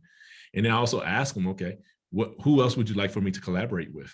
I put the honest back on the funders, and then I can have a discussion on what that looks like. Because I think for me, and like everyone's saying here, collaboration is key as we move forward in this in this world of COVID. And not only collaboration from that, but from resources. Resources not only from money, but from resources, thought leadership, things of those natures. How can we be more effective to collaborate from those, especially with the jump in technology that we have seen, how COVID has forced us to change the way we do philanthropy and technology and share resources together. Thank you. Gigi, I would also add that I think that that moving forward, organizations have to be intentional about collaborating and not reactive. I don't know if you guys have been in this position, but I've been in the position where I've had a grant to write and they say we have to collaborate. I'm like, oh, who can we collaborate with to get this money? And that's not a true collaboration. That's a forced collaboration. The other thing is that there were some other findings that I had, and there are findings from other studies as well that I would encourage people to look at. But leaders need to trust each other. They need to take a leap of faith and trust each other. And sometimes that trust is helped by an MOU or other things where everybody's role is really clear and the expectations are clear. Communication has to be open. Everybody in the collaboration needs to benefit and be valued. That doesn't necessarily mean that everybody gets a whole lot of money, but that everybody is seen as an equal partner in the collaboration. That rather than being competitive, we might be able to compete for funding, but that doesn't mean we can't help lift other organizations up. Those more established organizations, I think, have a role to help teach the newer organizations. Collaborations work better when goals are defined. And what's really clear from what I worked on here is that good facilitation and coordination is critical. That's the piece that's missing often. There's no management structure for the collaboration. This was a big collaboration, so it needed probably more than others, but I think that's something that we need to start building into our infrastructures as organizations, to our funding requests, to our communications with funders about if they want us to collaborate, then they need to, there needs to be money for management of that. And that we go into these collaborations again with intention and not just to fulfill a grant requirement. Yeah, I think that there is also a cost to build the trust, because, you know, Luis mentioned something really interesting to me, which was that, oh, you know, recognize that maybe your numbers are a little fuzzy and you need to come out and tell your peers, my numbers were a little fuzzy, but let me go back and see what numbers I can actually put on the table for us to negotiate. So there is a cost. You know, being transparent means that you also need to own up to your own mistakes or limitations or whatever it is. There is also a cost of the value that you articulate to your own community and funders. To me, one of the big realizations was how little we could do, right? Like, and at the same time, how much we could do, but also how much we love each other. I mean, I will call Belisa, I have never done financial assistance. How do we like not go to jail or get our IRS determination taken? You know, do I need, last week I was like, are we still okay? Do we need to get a W-9 from the landlords, right? Amilcar from El Refugio, we have someone that's, you know, Venezuelan that was just released. He has cancer. Who can we connect with? Beto from Athens, you know, and so there is a piece, like a vulnerability piece, that we don't know what to do. We are trying to sort of figuring it out as we go. And it has a cost because you're no longer the organization, right? It's all of us together. And then finally, the respect, because some people may choose to, you know, say, oh, they don't have their act together, right? And so that is also something that we, I think, can do. Do we treat our collaborators, our partners, the same way we would treat a consultant? Do we treat them with as much respect as we treat a funder, right? When we need them as much, if not more, until we get, you know, all the millions of dollars that we need.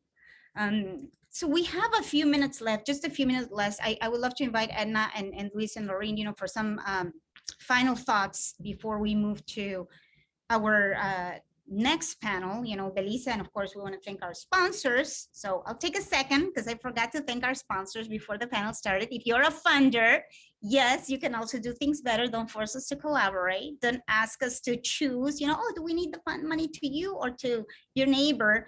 But we also love you deeply. So thank you so much to DFAX, to Chase Bank, to Urbina Law Firm, to Faircount, to Voices for Georgia Children, to Sun Art and to Georgia Power for making this possible. And any final thoughts, recommendations, shout outs, reflections, guys?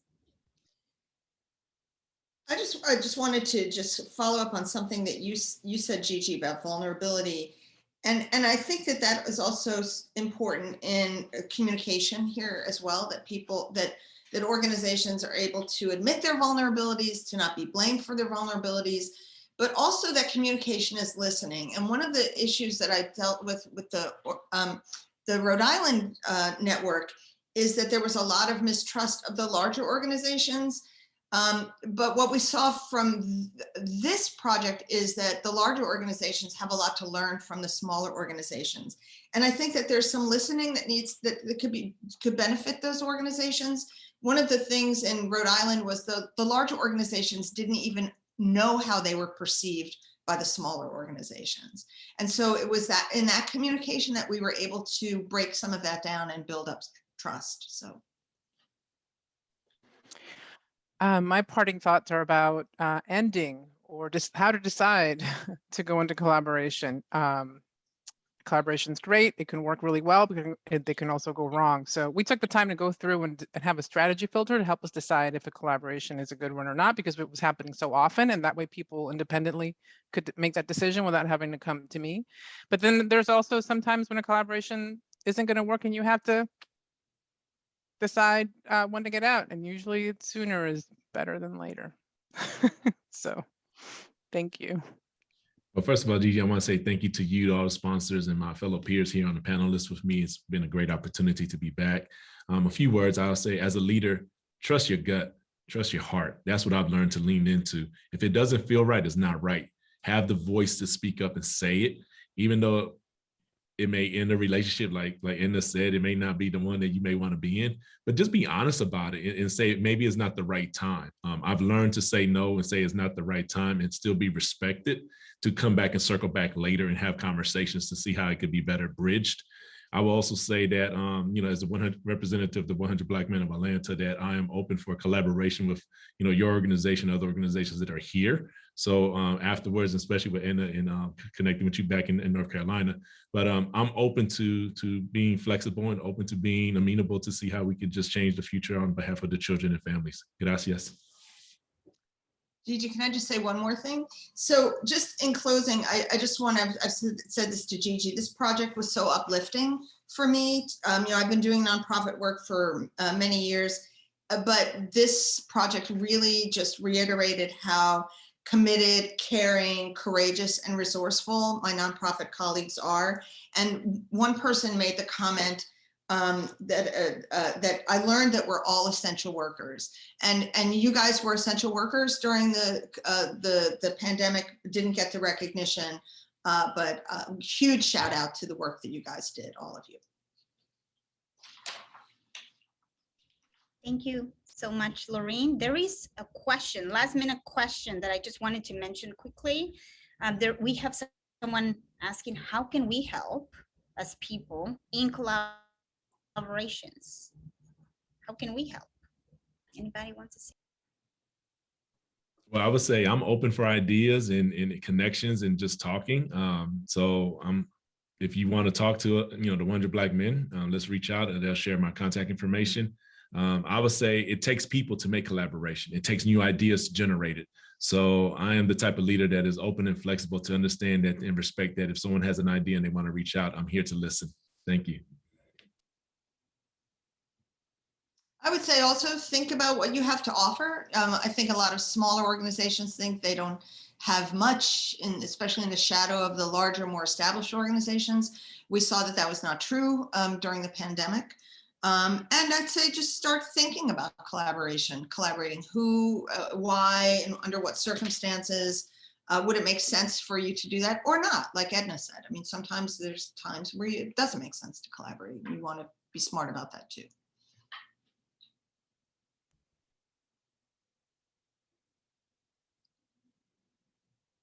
Thank you all so much. This wraps up our panel. Belisa, back to you. Sure. Thank you so much. Yes, collaboration is the name of the game, but sometimes it's difficult, very much so. So we are on to our last panel, which is about inclusive policies and narratives, and how do we redefine the South, the New South, as it is called. And it's going to be led and moderated by Christopher Perlera, which, you know, I invite now to the stage so he can start his panel. Chris? Gracias, Belisa. Buenas tardes, damas y caballeros. Thanks for having me. So, as Belisa mentioned, our segment is Inclusive Policies and Narratives, Redefining the South. And, you know, the formal description you probably read, it was about, you know, the barriers and the access to information, abilities to react, plan, and design inclusively. You know, those are defined by policymakers. And so in this panel, we're going to go over a couple of key samples and important efforts that made space for emergency response, advancement, and just genuine organic partnerships between governments and state entities and community organizations in Georgia. So first, and most importantly, I'm going to introduce our panelists, which I am proud to call all friends, even though I don't know America Gruner as well as I could, but I'm excited to get to know her better. But I have known about her for many, many years, just like I've respected the work of our panelists for many, many years. So first we will have Luisa Cardona Banse, and she is the Regional Services Director with Montgomery County in Maryland, and she previously served as the Deputy Director for the Mayor's Office of Immigrant Affairs in Atlanta, where she advocated and organized COVID-19 emergency response and recovery. She is a very experienced organizer, political strategist, and I've witnessed her work in campaigns. She is a very capable immigration attorney with degrees from American University and Georgia State. She's a great friend, and we were sad to see her leave Georgia, and she did terrific work with us in partnership while she was here, and we're happy to have her virtually. So we also have my former peer during my time as an executive on loan at DFACS, Natalie Towns. She is the Director of Prevention and Community Support at DFACS. She is responsible for supporting community partners with funding and guidance, and is the former Director of Programs at the Georgia Juvenile Justice System. She is a committed advocate for youth, and also has a master's in social work from the University of North Carolina, Chapel Hill, and North Carolina Central University. And of course, last but not least, America Gruner. She is the founder of CLILA, the Coalition of Latino Leaders, and founded in 2006 to raise awareness, mobilize, organize, and empower each other to create change. She holds a BA in psychology, a specialization in group therapy from UNAM, la Universidad Nacional Autónoma de México, and a specialization in human resources management from the University of Minnesota, and addictions counseling from East Los Angeles College. She's a qualified medical interpreter, and she has a combined experience of 31 years as an investigative reporter, columnist, and proofreader. She previously lived 12 years as an undocumented member of our community. So we have a very distinguished set of panelists, and I'm happy to be a part of this conversation. So everybody ready to get started? And I'm talking to my hosts, my panelists. Let's do it. All right, first up, Luisa. Luisa, I'm just going to tee it up. You know, we've had some conversations about this, and she has a terrific narrative to share just about the experience that she had working with some funding organizations here in the Metro Atlanta area, and really defining the emotional mission, as well as what could be done versus what we're explicitly told, especially with working with mainstream partners. So Luisa, please take it away. Of course. Thank you, Chris. And thank you to the Latino Community Fund and Ser Familia for this great event, which I know I've been to in person and hopefully will return to in person one time soon. And I'm so excited to be here with all of my Atlanta crew to say hi again to all of you. So as Chris mentioned, my experience really starts when we were working at the mayor's office and the pandemic started. And we were seeing all this funding come out, including under the Trump administration. There was funding coming through for rental assistance, for COVID-19 assistance. And we were seeing this funding really dwindle down to almost none when it came to our undocumented communities, right? And it was through this response of, well, it's federal law. Well, no, it's state law. Well, no, we just have to implement it this way at the city. And if anyone who has gone to law school, or if you're planning to, what you will learn is that a good lawyer's answer is never yes or no. It is always, it depends. So when a lawyer tells you no, get to your it depends, because it is always, it depends. There is never a no.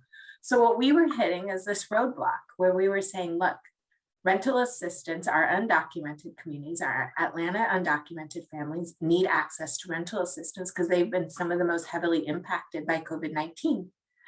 They have frontline jobs. They are working in cash economies. And you're letting them fall victim. You're letting them fall through this crack, which is an unnecessary crack. What our legal department, our auditing department kept saying, well, it's state law, right? It's state and federal law, which prohibit us from allowing individuals who cannot prove lawful status through a social security number or a passport access to this funding. Here's the thing, the law was very public. You can read all federal laws online, all state laws online, and none of the law explicitly banned that, right? There are some parts of state law in Georgia for sure that say public charge and you have to prove status, but there are extensive exceptions to that law. And one of the biggest exceptions to that law is if you go through a nonprofit partner, which is a lot of you here. And if you are transferring funds from a state or a local agency to a nonprofit, that nonprofit, under exceptions of Georgia law, has the right to say, no, I don't want to verify immigration status, because that is an exception in the law. And the state technically cannot punish you for that, right? Because it is a part of the law. That is a part of the law that comes from federal law. Therefore, they're usurped. So this is getting really complicated in legal terms, but what I am trying to say is it's not a no. You can always push back when you are getting state and federal money, because there are exceptions to the law, particularly for undocumented communities. And that is what we did. And it was month-long conversation during a pandemic. So we didn't have months, but we continued to push our legal departments. We continued to push our auditing teams and saying, look, you're telling me no, but I know there are exceptions. So why can we not follow the exceptions of the law? Since most of the money that the city was getting was going through United Way, a nonprofit. Therefore, they were an exception to the law. And we pushed and pushed and pushed to the point where we got to, okay, fine. Literally, it was a one-word response after they'd given us memos of why it was a no. Extensive memos, 8-page memos. And then finally they came back to us like, okay, yes, do it, right? Because we knew that you could always get to that depend, but you're getting to that, overcoming those legal hurdles is not the end. And I think a lot of people here who work in the service, like direct services, know that is not the end, right? Because then what we started encountering was structural barriers to access. So a lot of the organizations that United Way was working with, they were like, oh no, United Way told us we absolutely had to. So we're like, no, we pushed and it is no, you do not have to verify immigration status. That is a big part of what we pushed for. And then implementation, a lot of the documentation that they were asking for were things that families who worked in cash economies, families who didn't have documentation, didn't have access to, like proof of income. They were refusing to receive notarized letters. So it was a continuous conversation of how do you reduce these barriers to access? And how do you ensure that your policy is inclusive all the way through, right? And working internally, or if you work within government, always know you can push internally. But if you are one of these nonprofits, always know that you can push your government agencies, right? Just because they're a government agency does not mean that the final word is the right or correct response. Trust me, I've been there where many times we were in the wrong. So always push, and having you guys push as nonprofits, having community members push, having constituents push allows us as internal advocates to further that conversation.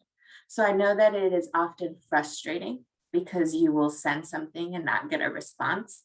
But know that it does make the wheels turn internally. It does help government agencies and individuals who are working that to really push the needle and say, look, constituents are demanding things and you need to change your policies.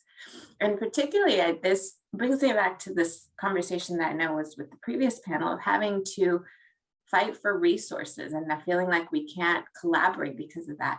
There is enough money there for all of us, right? There is enough money to go around, but Hispanic communities, immigrant communities, particularly in the South, we need to do a better job of demanding our fair share and demanding a seat at the table. And that includes with government agencies who are doling out a lot of this federal money that our families contributed to, and they have a right to have access to them. So continue to advocate, continue to push, because we should be able to collaborate because there is enough money for everyone to collaborate. Coming now to Montgomery County and being in Maryland, I see how much money there could potentially be. You know, in Georgia, we would fight to get 150,000 for community navigators, for promotoras. In Montgomery County, they set aside $6 million in 1 year, for 1 year. What is that? What did that create? That created the most extensive network of promotoras for COVID-19, where the Latino population here in a county that has the highest vaccination rate in the nation, Latinos are the #1 vaccinated population, even in front of the white population. That is what investment in our communities can do, right? And I know, like, working in the South, it's this uphill battle, but know that there is an alternative, there is another way. And always push for your it depends, because it is never a no. It is never a no legally. There is always another way. So always push when you're getting these no's, because I know I worked in the South.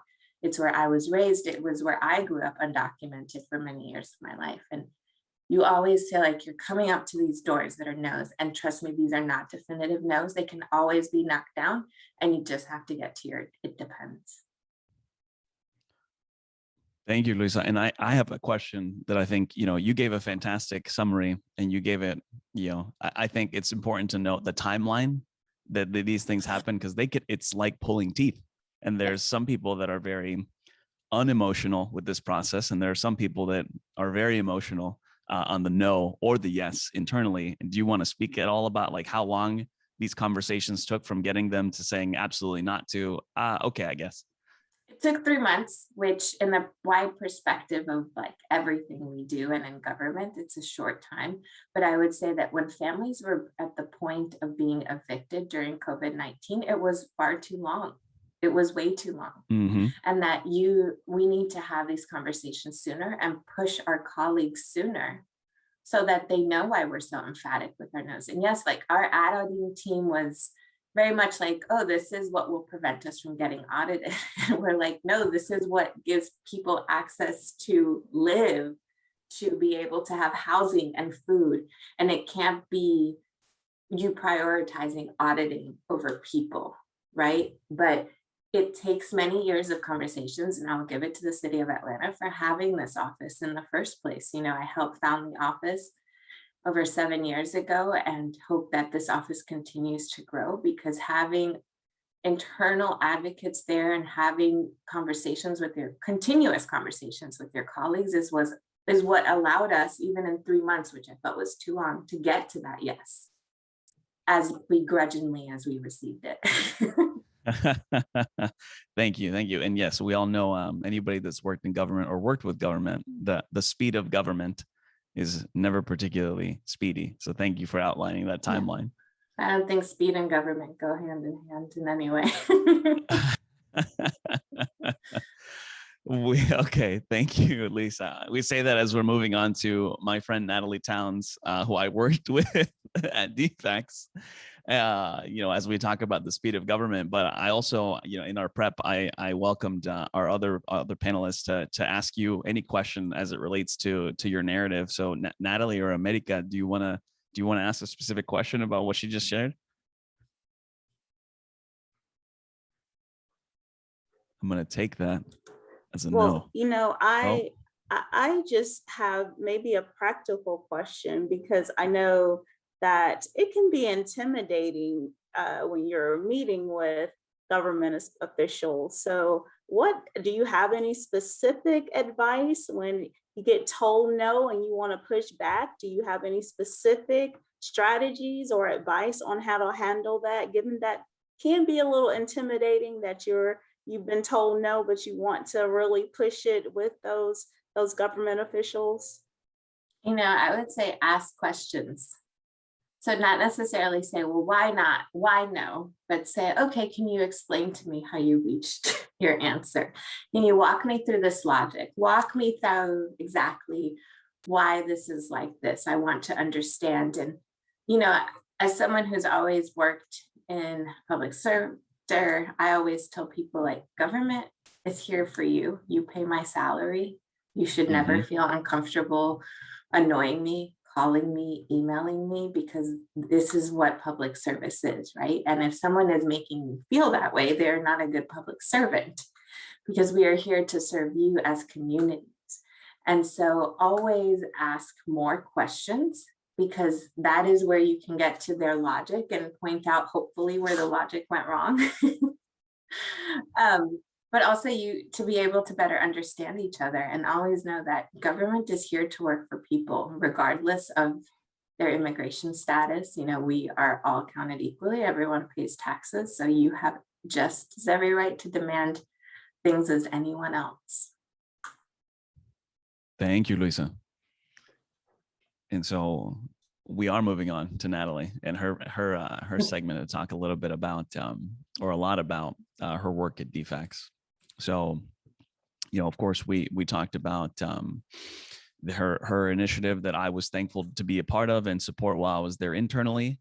And of course, you know, highlighting that, you know, I'll preface it that, you know, Natalie's section of prevention, you know, DFACS and governments oftentimes have significant silos of separation, and it's, you know, some are more flexible than others. And some have, you know, different funding streams that are blended and braided from the federal and the state, and sometimes even private partners that piggyback on it. And so Natalie is going to share a little bit about that and give us some context and insight into her work at the Department of Family and Children Services. Thanks, Natalie. Thanks, Chris. And I'm so glad to be here with you today to share a little bit about what we're doing in the prevention and community support section within the Division of Family and Children Services. And so, as Chris mentioned, we are a different division of the or section of the division where we don't work directly with children and families. We really work upstream, and we want to prevent child abuse and neglect from occurring in the first place.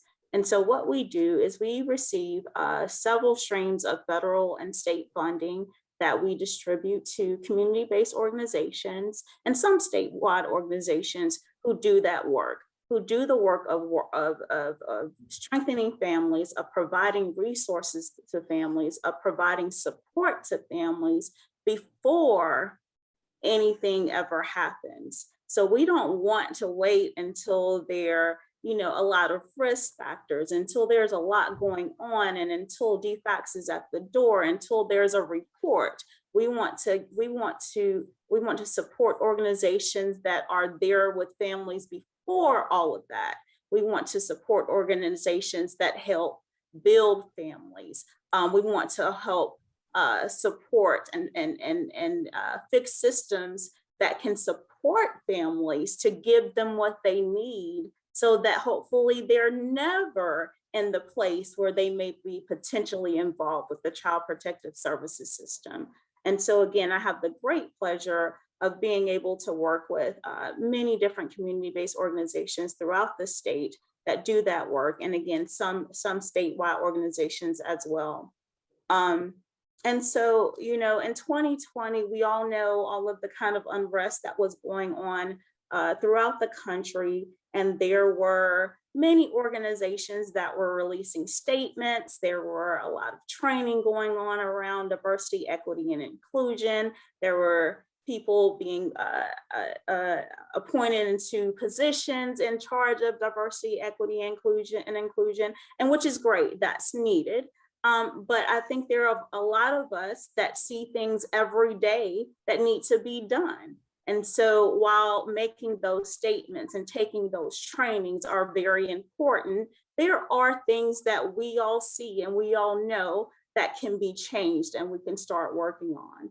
And so one of the things that I had wanted to address, and I felt like it was a perfect time to start addressing, and I had the perfect partner, that it just so happens that there was a senior director of strategic partnerships and messaging that was hired at the division. Yes, Chris. And we started meeting, and I shared with Chris what I wanted to do. And Chris was all on board. And what I wanted to do is I wanted to really change the makeup of the types of organizations that the division contracts with, especially my section. I think we can all probably admit that many state agencies, many organizations have their usual suspects, right? They contract with those bigger nonprofit organizations. There's a buddy system, there's a networking system, and a lot of times those same organizations get those same contracts. And even fortunately and unfortunately, sometimes some of the other organizations that do great work may collaborate with those state organizations, but they don't benefit from having a contractual relationship or getting those resources or those funding that come along with contractual relationships.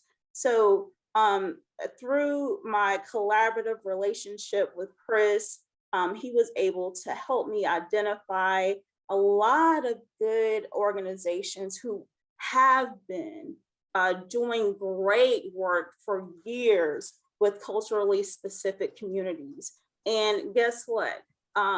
Many of these organizations had never contracted with the Division of Family and Children's Services.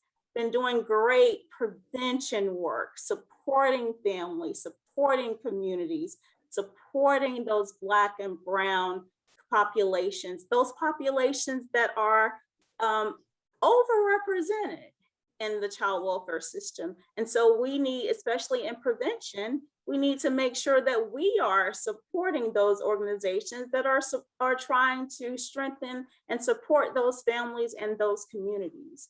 And so that's the project that we decided to undertake, and what we decided to call it was helping organizations promote equity in prevention, or hope in prevention.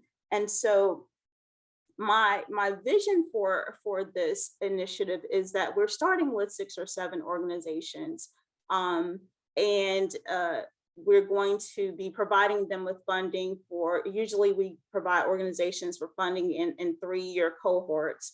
And so my vision is that this won't be the only cohort, that after this cohort is done, we'll identify more organizations, because it's usual that once an organization has their first contract and receives some funding from a government organization, they're more likely to, and it's easier for them to receive more funding for government organizations. So I really want to help build the capacity of these great organizations that are doing great work, but just weren't, for whatever reason, recognized by state agencies and didn't have access to those contractual relationships that they deserved. And what's ironic about that is by April, Chris and I had identified the organizations that we wanted to work with.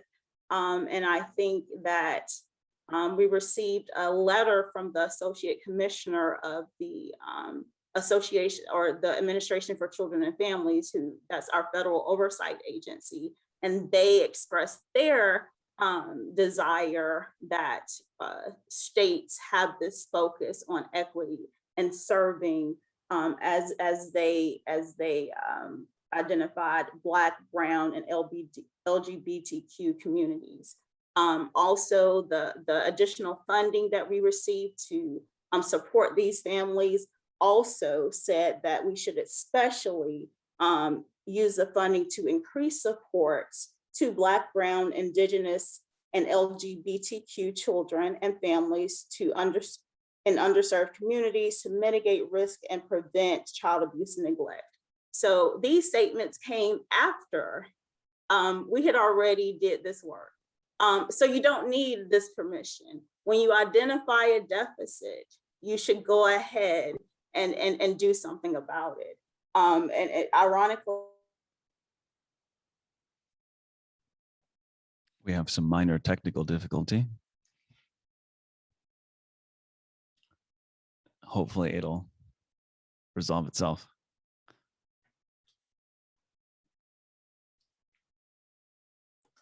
making sure that they have those funding opportunities. So again, although the federal government, we talk about how speedy the federal government is, it took them a few months to finally come out with that guidance to say, hey, we want you guys to support these organizations. We want you guys to support these communities. We already knew that they weren't being supported. Everyone knows that culturally specific communities aren't being supported like they should be. So don't wait for that government agency to say something. When you see that need, we all need to be the first to make sure that we're the loud voice and we are putting the money where our mouths are to make sure something happens. Again, thinking about, again, the speediness of government organizations, we've had to wait for the money to actually come.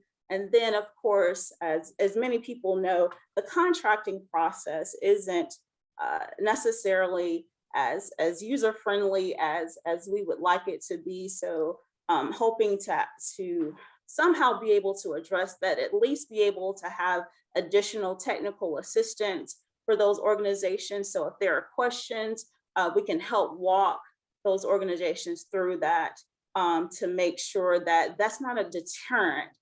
Those documents can be very intimidating to anyone, but we definitely don't want that to deter any of the organizations from participating and receiving this funding.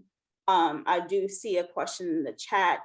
Does the funding include undocumented families? I'm very fortunate in the funding that I received, since it's for families that are not involved with the division. It's for the greater community. It can be for families that are at risk for child abuse and neglect, but it's really for services and education to support and strengthen families and to provide resources for families. So we don't have to do any eligibility testing or means testing. We only provide that funding to those organizations and they serve the families in their communities. So no, there's no restrictions on undocumented families for this funding. So I'll take a point of privilege, since I'm also a DFACS employee for a year and a consultant. There is a strong difference between the funding stream for prevention that is a contrast to the other services the DFACS provides where citizenship is required. And of course, one of the many conversations I've had with Natalie, as well as with our peers internally, and I apologize for my skylight that has sun in my eye right now. I wasn't expecting that. Language access is equally, if not even more important, and not just having things in language, but partnering with culturally competent partners and linguistically competent partners that don't just translate into legalese Spanish, but actually translate into the Spanish that, casero, what our families actually use. And that DFACS and government agencies navigate the spectrum from terrible to pretty good, or just trusting a community partner that they actually have the linguistic and cultural competence. Thanks, that's a great point, Chris. And I think I was actually wrapping up, so that was a great time to throw that in. And I guess just to tie this up, as I mentioned, of course, the process has not been able to be as quickly as we have wanted to be, because we've had to wait on the funding and then to get the actual contracting process ready. But again, as I mentioned, when there are populations, especially when there are those culturally specific communities that we know are underserved, we don't need to wait for permission from the federal or the state government to make sure that funding is routed to those populations so they can get the services and the resources and the support that they need. It's great, you know, that we now have the support from the federal oversight agency, and we now have the support from the program instruction that we received from the federal grant that we're using to fund the organizations.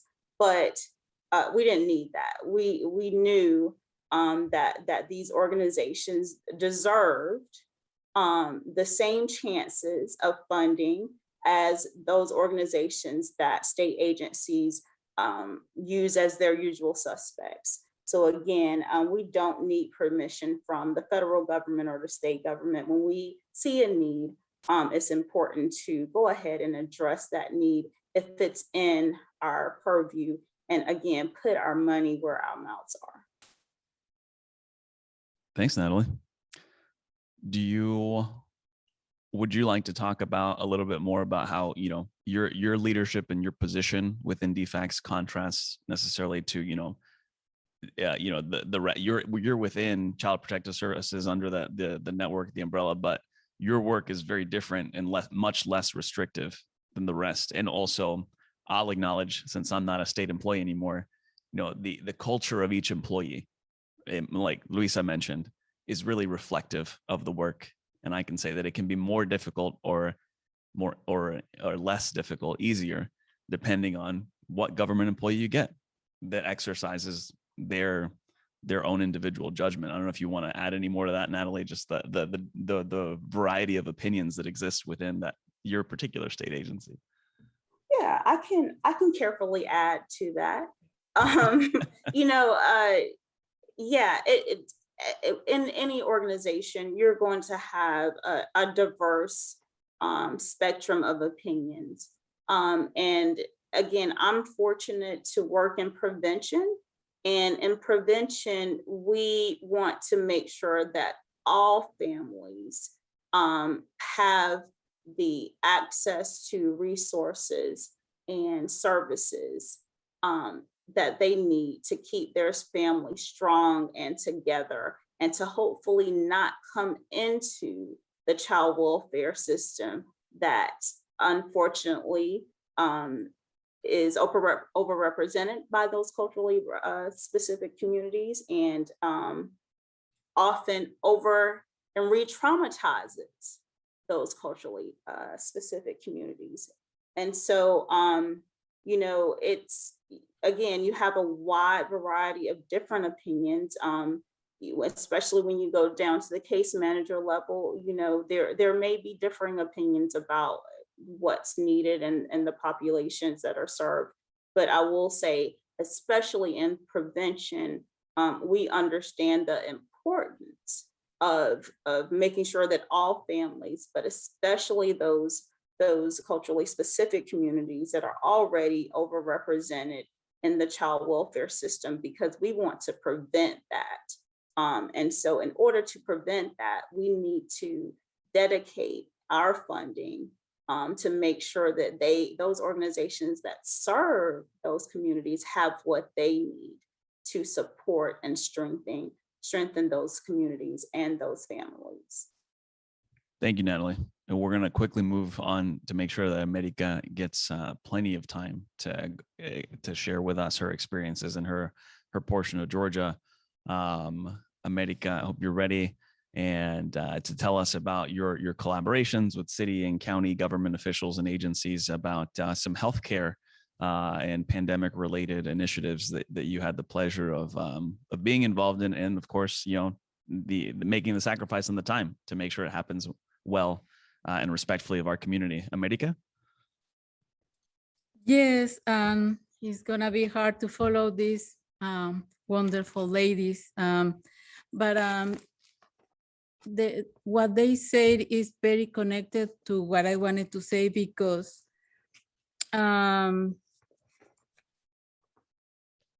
what I saw is that we started working, we have been working for 15 years, but I mean, regarding to COVID, we started working in March 2020, And people were calling us with messages saying that I'm positive, my family is positive, we are quarantined, we cannot go out and buy food. So we started taking food to their doors. And where can we be tested? And so we started seeing that the schedule for testing wasn't, it wasn't according to the needs of the community, because they were from 8 to 5, 9 to 5, but our people work 12-hour shifts. So we started asking what we could do to offer those opportunities to the community, that they could be tested. And from that, a lot of needs came, not only for food, but also the testing, the funeral expenses, hospital expenses. And we started looking what to do, because we were seeing that the health department was overwhelmed, the local authorities were overwhelmed. So we needed to create our own resources or our own programs. And we were grateful also for the Latino Community Fund that they provided us funding for part of the work that we were doing. But the pandemic continued, and we were working and working. We never closed our offices, and all of us are volunteers. We're volunteers all these years. And then in May, I saw our volunteers working many hours. We were providing vaccines. Well, it's a long story, but I think part of the key issue for us was that I was afraid of approaching the government, because we never did it before, and we didn't request funding before. But then I saw the volunteers almost burn out, because we were helping the community with many things. And then the city started helping us coming to do the vaccines sometimes in our offices. But then I saw that why we don't request some funds if the government is receiving the recovery money. And it was like overcoming a lot of my personal fears and insecurities. And then I thought, it's not that we're gonna ask a part of their money, but it's our money, because it's our community and we are living here, and these funds are designated to that. And so what it helps us also is that we have a good relationship with some of the government officials, not that we are because we're buddies or having dinner or anything like that, but it's because they have seen our work. They have seen us all these years. And also it was a process for me, but I then feel that we have something of value to them. They're looking to vaccinate more people. We need also to vaccinate our people, so we can work together in achieving the goals that they have and the goals that we have. Plus, we have a value that we have people that trust our organization, and we have the numbers, people here. They wanted to come. They have a need. Also, we have people that are working hard. And like Natalie said, usually the money here stays with the usual suspects, big organizations that you don't see. Probably they're working, but you don't see what they're doing. However, we were, if somebody can say something about our organization, is that we work really hard. We have a long way to go in many other things, but we work really hard. So that's our, that was our part of our argument about our work. Then we saw that at the beginning with the vaccines, they needed to set an appointment with the health department. They were asking for social security number or medical insurance. They needed to go in, like I said, in certain hours that people couldn't go. So we started asking more and more, like the city. They said, well, the health department is overwhelmed. So what we're gonna do is gonna set our own entity to serve more people. So they created their own entity and they were getting the vaccines from the health district, but the health district was receiving them from the government of Georgia. So that created a relationship with them more hands-on in our offices. They were willing to do the vaccine in our offices. At the beginning, we're kind of, well, we don't know, do you have an insurance if something happens? Do you have a fridge? Things like that. So we were saying, but otherwise people won't get vaccinated. Instead of waiting for people to come to the health department, you need to go and find people wherever they are. Then,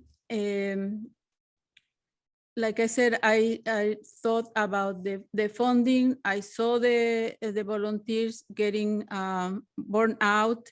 Said I have to do something because we need to continue offering these services, but we need some support also from the government. Is gonna be the first time. So I'm there to request some funds, and they say, well, we don't know, do you have a strategy or something? I said, yes, we have. So I presented a strategy with the budget and everything. At the beginning, they were thinking that probably America wouldn't know how to do a plan or to have a budget, but we did it and they approved it. So the city approved 25,000 for 2 promotoras working. The part of our strategy was canvassing the houses and offering the vaccines here, and also visiting businesses and a lot of things that we said we would do. Then when the county learned about that, they said, we want to match those 25 because we see that you have been working. You are not asking something that you're gonna do, but it's something that you're already doing. And we are seeing that you're really working. So, so for me, the presentation of Natalie and Luisa was very, very inspiring because like they said, for years we never contracted with the government because I was afraid of asking, but it's like I said, it wasn't asking something that was there, is something that was ours, and we had a plan, we had the people. And I think part of the results is that we didn't wait until an emergency happens to have a relationship with the government or the local authorities, but we have a continuous work all these years. And like they know that we are not looking just to be buddies, but because what we're looking for is a working relationship, and that they need to recognize that at least in Dalton, we are 50% of the population. We have the right for those funds and to be recognized as part of the community, and they need to recognize our needs. So just in summary is what I would like to say.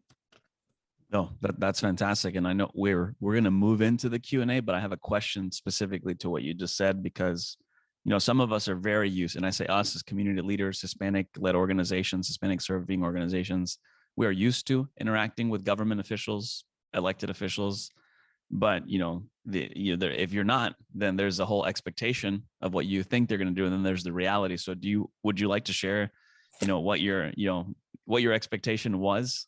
You know, being one of the first times that you're going to ask for money to do work that you're already doing that's very valuable versus the reality of how they reacted. I know you shared a little bit, but individuals and personalities abound in the request that you made. Yeah, at the beginning, I asked a person, I won't say the name, but it's in the city government. I thought he would say yes, because he knows our work. And he said, oh, if I know about something, I'll let you know. And he never did. So I said, I need to ask around, and I asked everybody that I knew. I sent emails to people that I didn't know, but I told them, see, there is only 19% of the population vaccinated in our county. We need to do something. We are doing something, but we need support. So I was expecting a no, because like they say, the usual suspect gets the money, but I think they saw the need, and they saw that we had a plan, and we already were working. Thank you. And I think you highlighted something that I feel strongly about. Just because somebody says they're your friend doesn't mean that they will act like a friend, and that relationship will be tested. So moving on to some additional questions, unless Luisa looks like she wants to say some right now. I just want to say felicitaciones, America. Like, what an incredible feat that you achieved. And the fact that you did it with volunteers for so long is absolutely amazing. But I am so glad that you not only asked, but you got the money that you deserved, and that your community deserves, and your volunteers deserve. And that's really, you know, what these conversations are all about, and why it's so important to have more Latinos in elected government, more Latino voices everywhere, because esto es lo que nos merecemos, right? You deserve more than 25,000. Your volunteers have done so much for so long. And like, we deserve the money and a seat at the table and voices. Yeah. This is our money. This is our money, right? This is our government, and this is our money. So lo único que decía, felicitaciones, y de verdad, all power to you. And yes, you deserve much more than what you got. And hopefully more money will start coming your way, because you're doing the valuable work. And I can't tell you how many government conversations with people who know nothing about community of like, why aren't people showing up? Why don't they come? Why don't they? And why? It's because they need people like you, America. They need you and your volunteers. And that's why they need to give you the money. Thank you so much. And I learned that they're not making us a favor. So it was hard for me to learn that. That's Tú right. le estás haciendo el favor a ellos. So I have another question for America, but I'm going to switch it back to Luisa, because there's a question for her as well. And if I don't know what the instructions are for submitting the questions, but Genesis is sharing them with me. So keep them coming wherever you sent them. So this question is for Luisa. Can you provide direct reference to the federal policy or a specific identification to receive services or goods if going through a 501c3 designation and it's not required? Ooh, okay. So it all depends on your funding stream. It See, depends. here's my Good it lawyer. depends lawyer answer. I can tell you the state law for public benefits. I can look that up. I don't have it memorized, but it's the public benefits exceptions to Georgia law. But if it's federal that you're looking at, it all depends. So what the reference that we were doing was for the CARES Act dollars, right? And then the American Rescue Plan dollars came down. So it all depends on where the money is coming from, what state law will, what federal law will control. And then state policy, you can definitely, like the public benefits, public charge is what we're looking at in terms of that law. And I can look that up. I don't have it memorized, but I can definitely give you the exceptions to that where nonprofits are eligible, are not subject to restrictions. Yeah, there you go, Gigi. Gigi gave a better answer right there. Nonprofits are not, wait, let's read it out, are not subject to the restrictions of PRWORA. Thus, they can set whichever restrictions or lack thereof when distributing funds to individuals. All right. So we can give you more information on that. Obviously, Gigi has more. I can also provide you guys with my contact information. So if you are pursuing a specific funding stream, please let us know. And let me know, because it wasn't, I should have said it wasn't us alone acting. We had national partners, you know, the New American Economy, we had Bloomberg and Associates, we had national partners looking into the law. We had large law firms who were doing pro bono work at looking at the law for us. So if you are struggling and you're battling to get that money, then please do reach out, because there are national people who will fight for you and with you to make sure that you get, because it's not just because you tell them what the law is doesn't mean they'll still do it. You have to, it's a battle in the South. Thank you, Luisa. And I will share my contact information. I'll share my personal email, L Cardona, my last name, 88@gmail. You guys can email me anytime, especially if it's about getting you your money.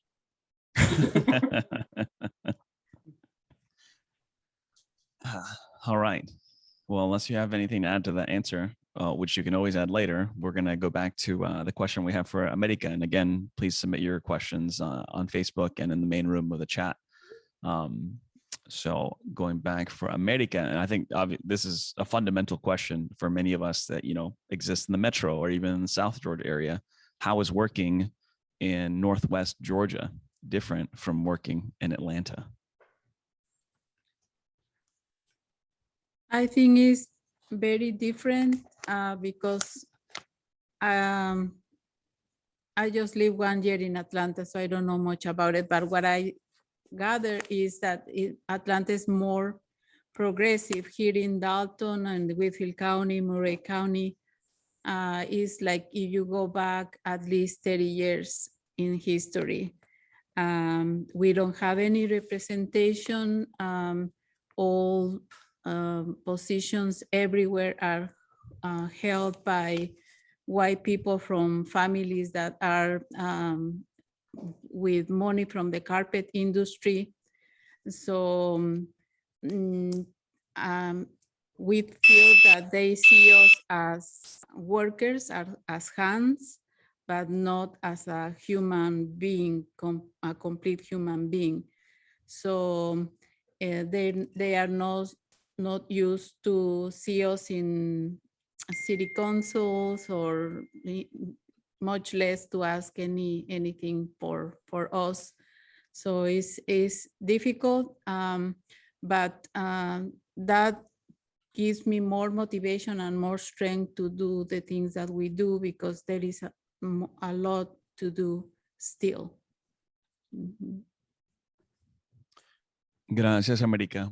And yeah, we're right about time. So unless somebody sneaks in a question at the last minute, I'll make a very kind of silver lining kind of situation in that Of course, we've had a very difficult time. Families have suffered, children and individuals, our tias, our hermanos, hermanas, our moms, it's been a tough time.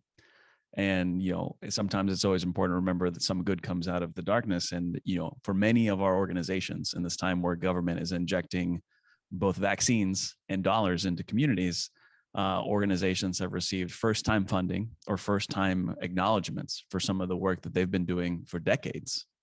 And we hope that, my personal hope, and I think the hope of all of us here, is that those relationships that were really highlighted and reinforced continue to grow, and that our organizations that were already very mature are going to hit the next level of kind of mainstream awareness for many of the statewide organizations that are attempting to partner or reach out to our community. So thank you very, very much to all of our panelists, and thank you so much for having me as your moderator. Awesome. Thank you so much to Chris and to all the panelists. I think that we learned many important lessons. But before Gigi and I share what are some of ours, I'd like to thank again our sponsors. You guys made this day possible, and everything that was shared and learned.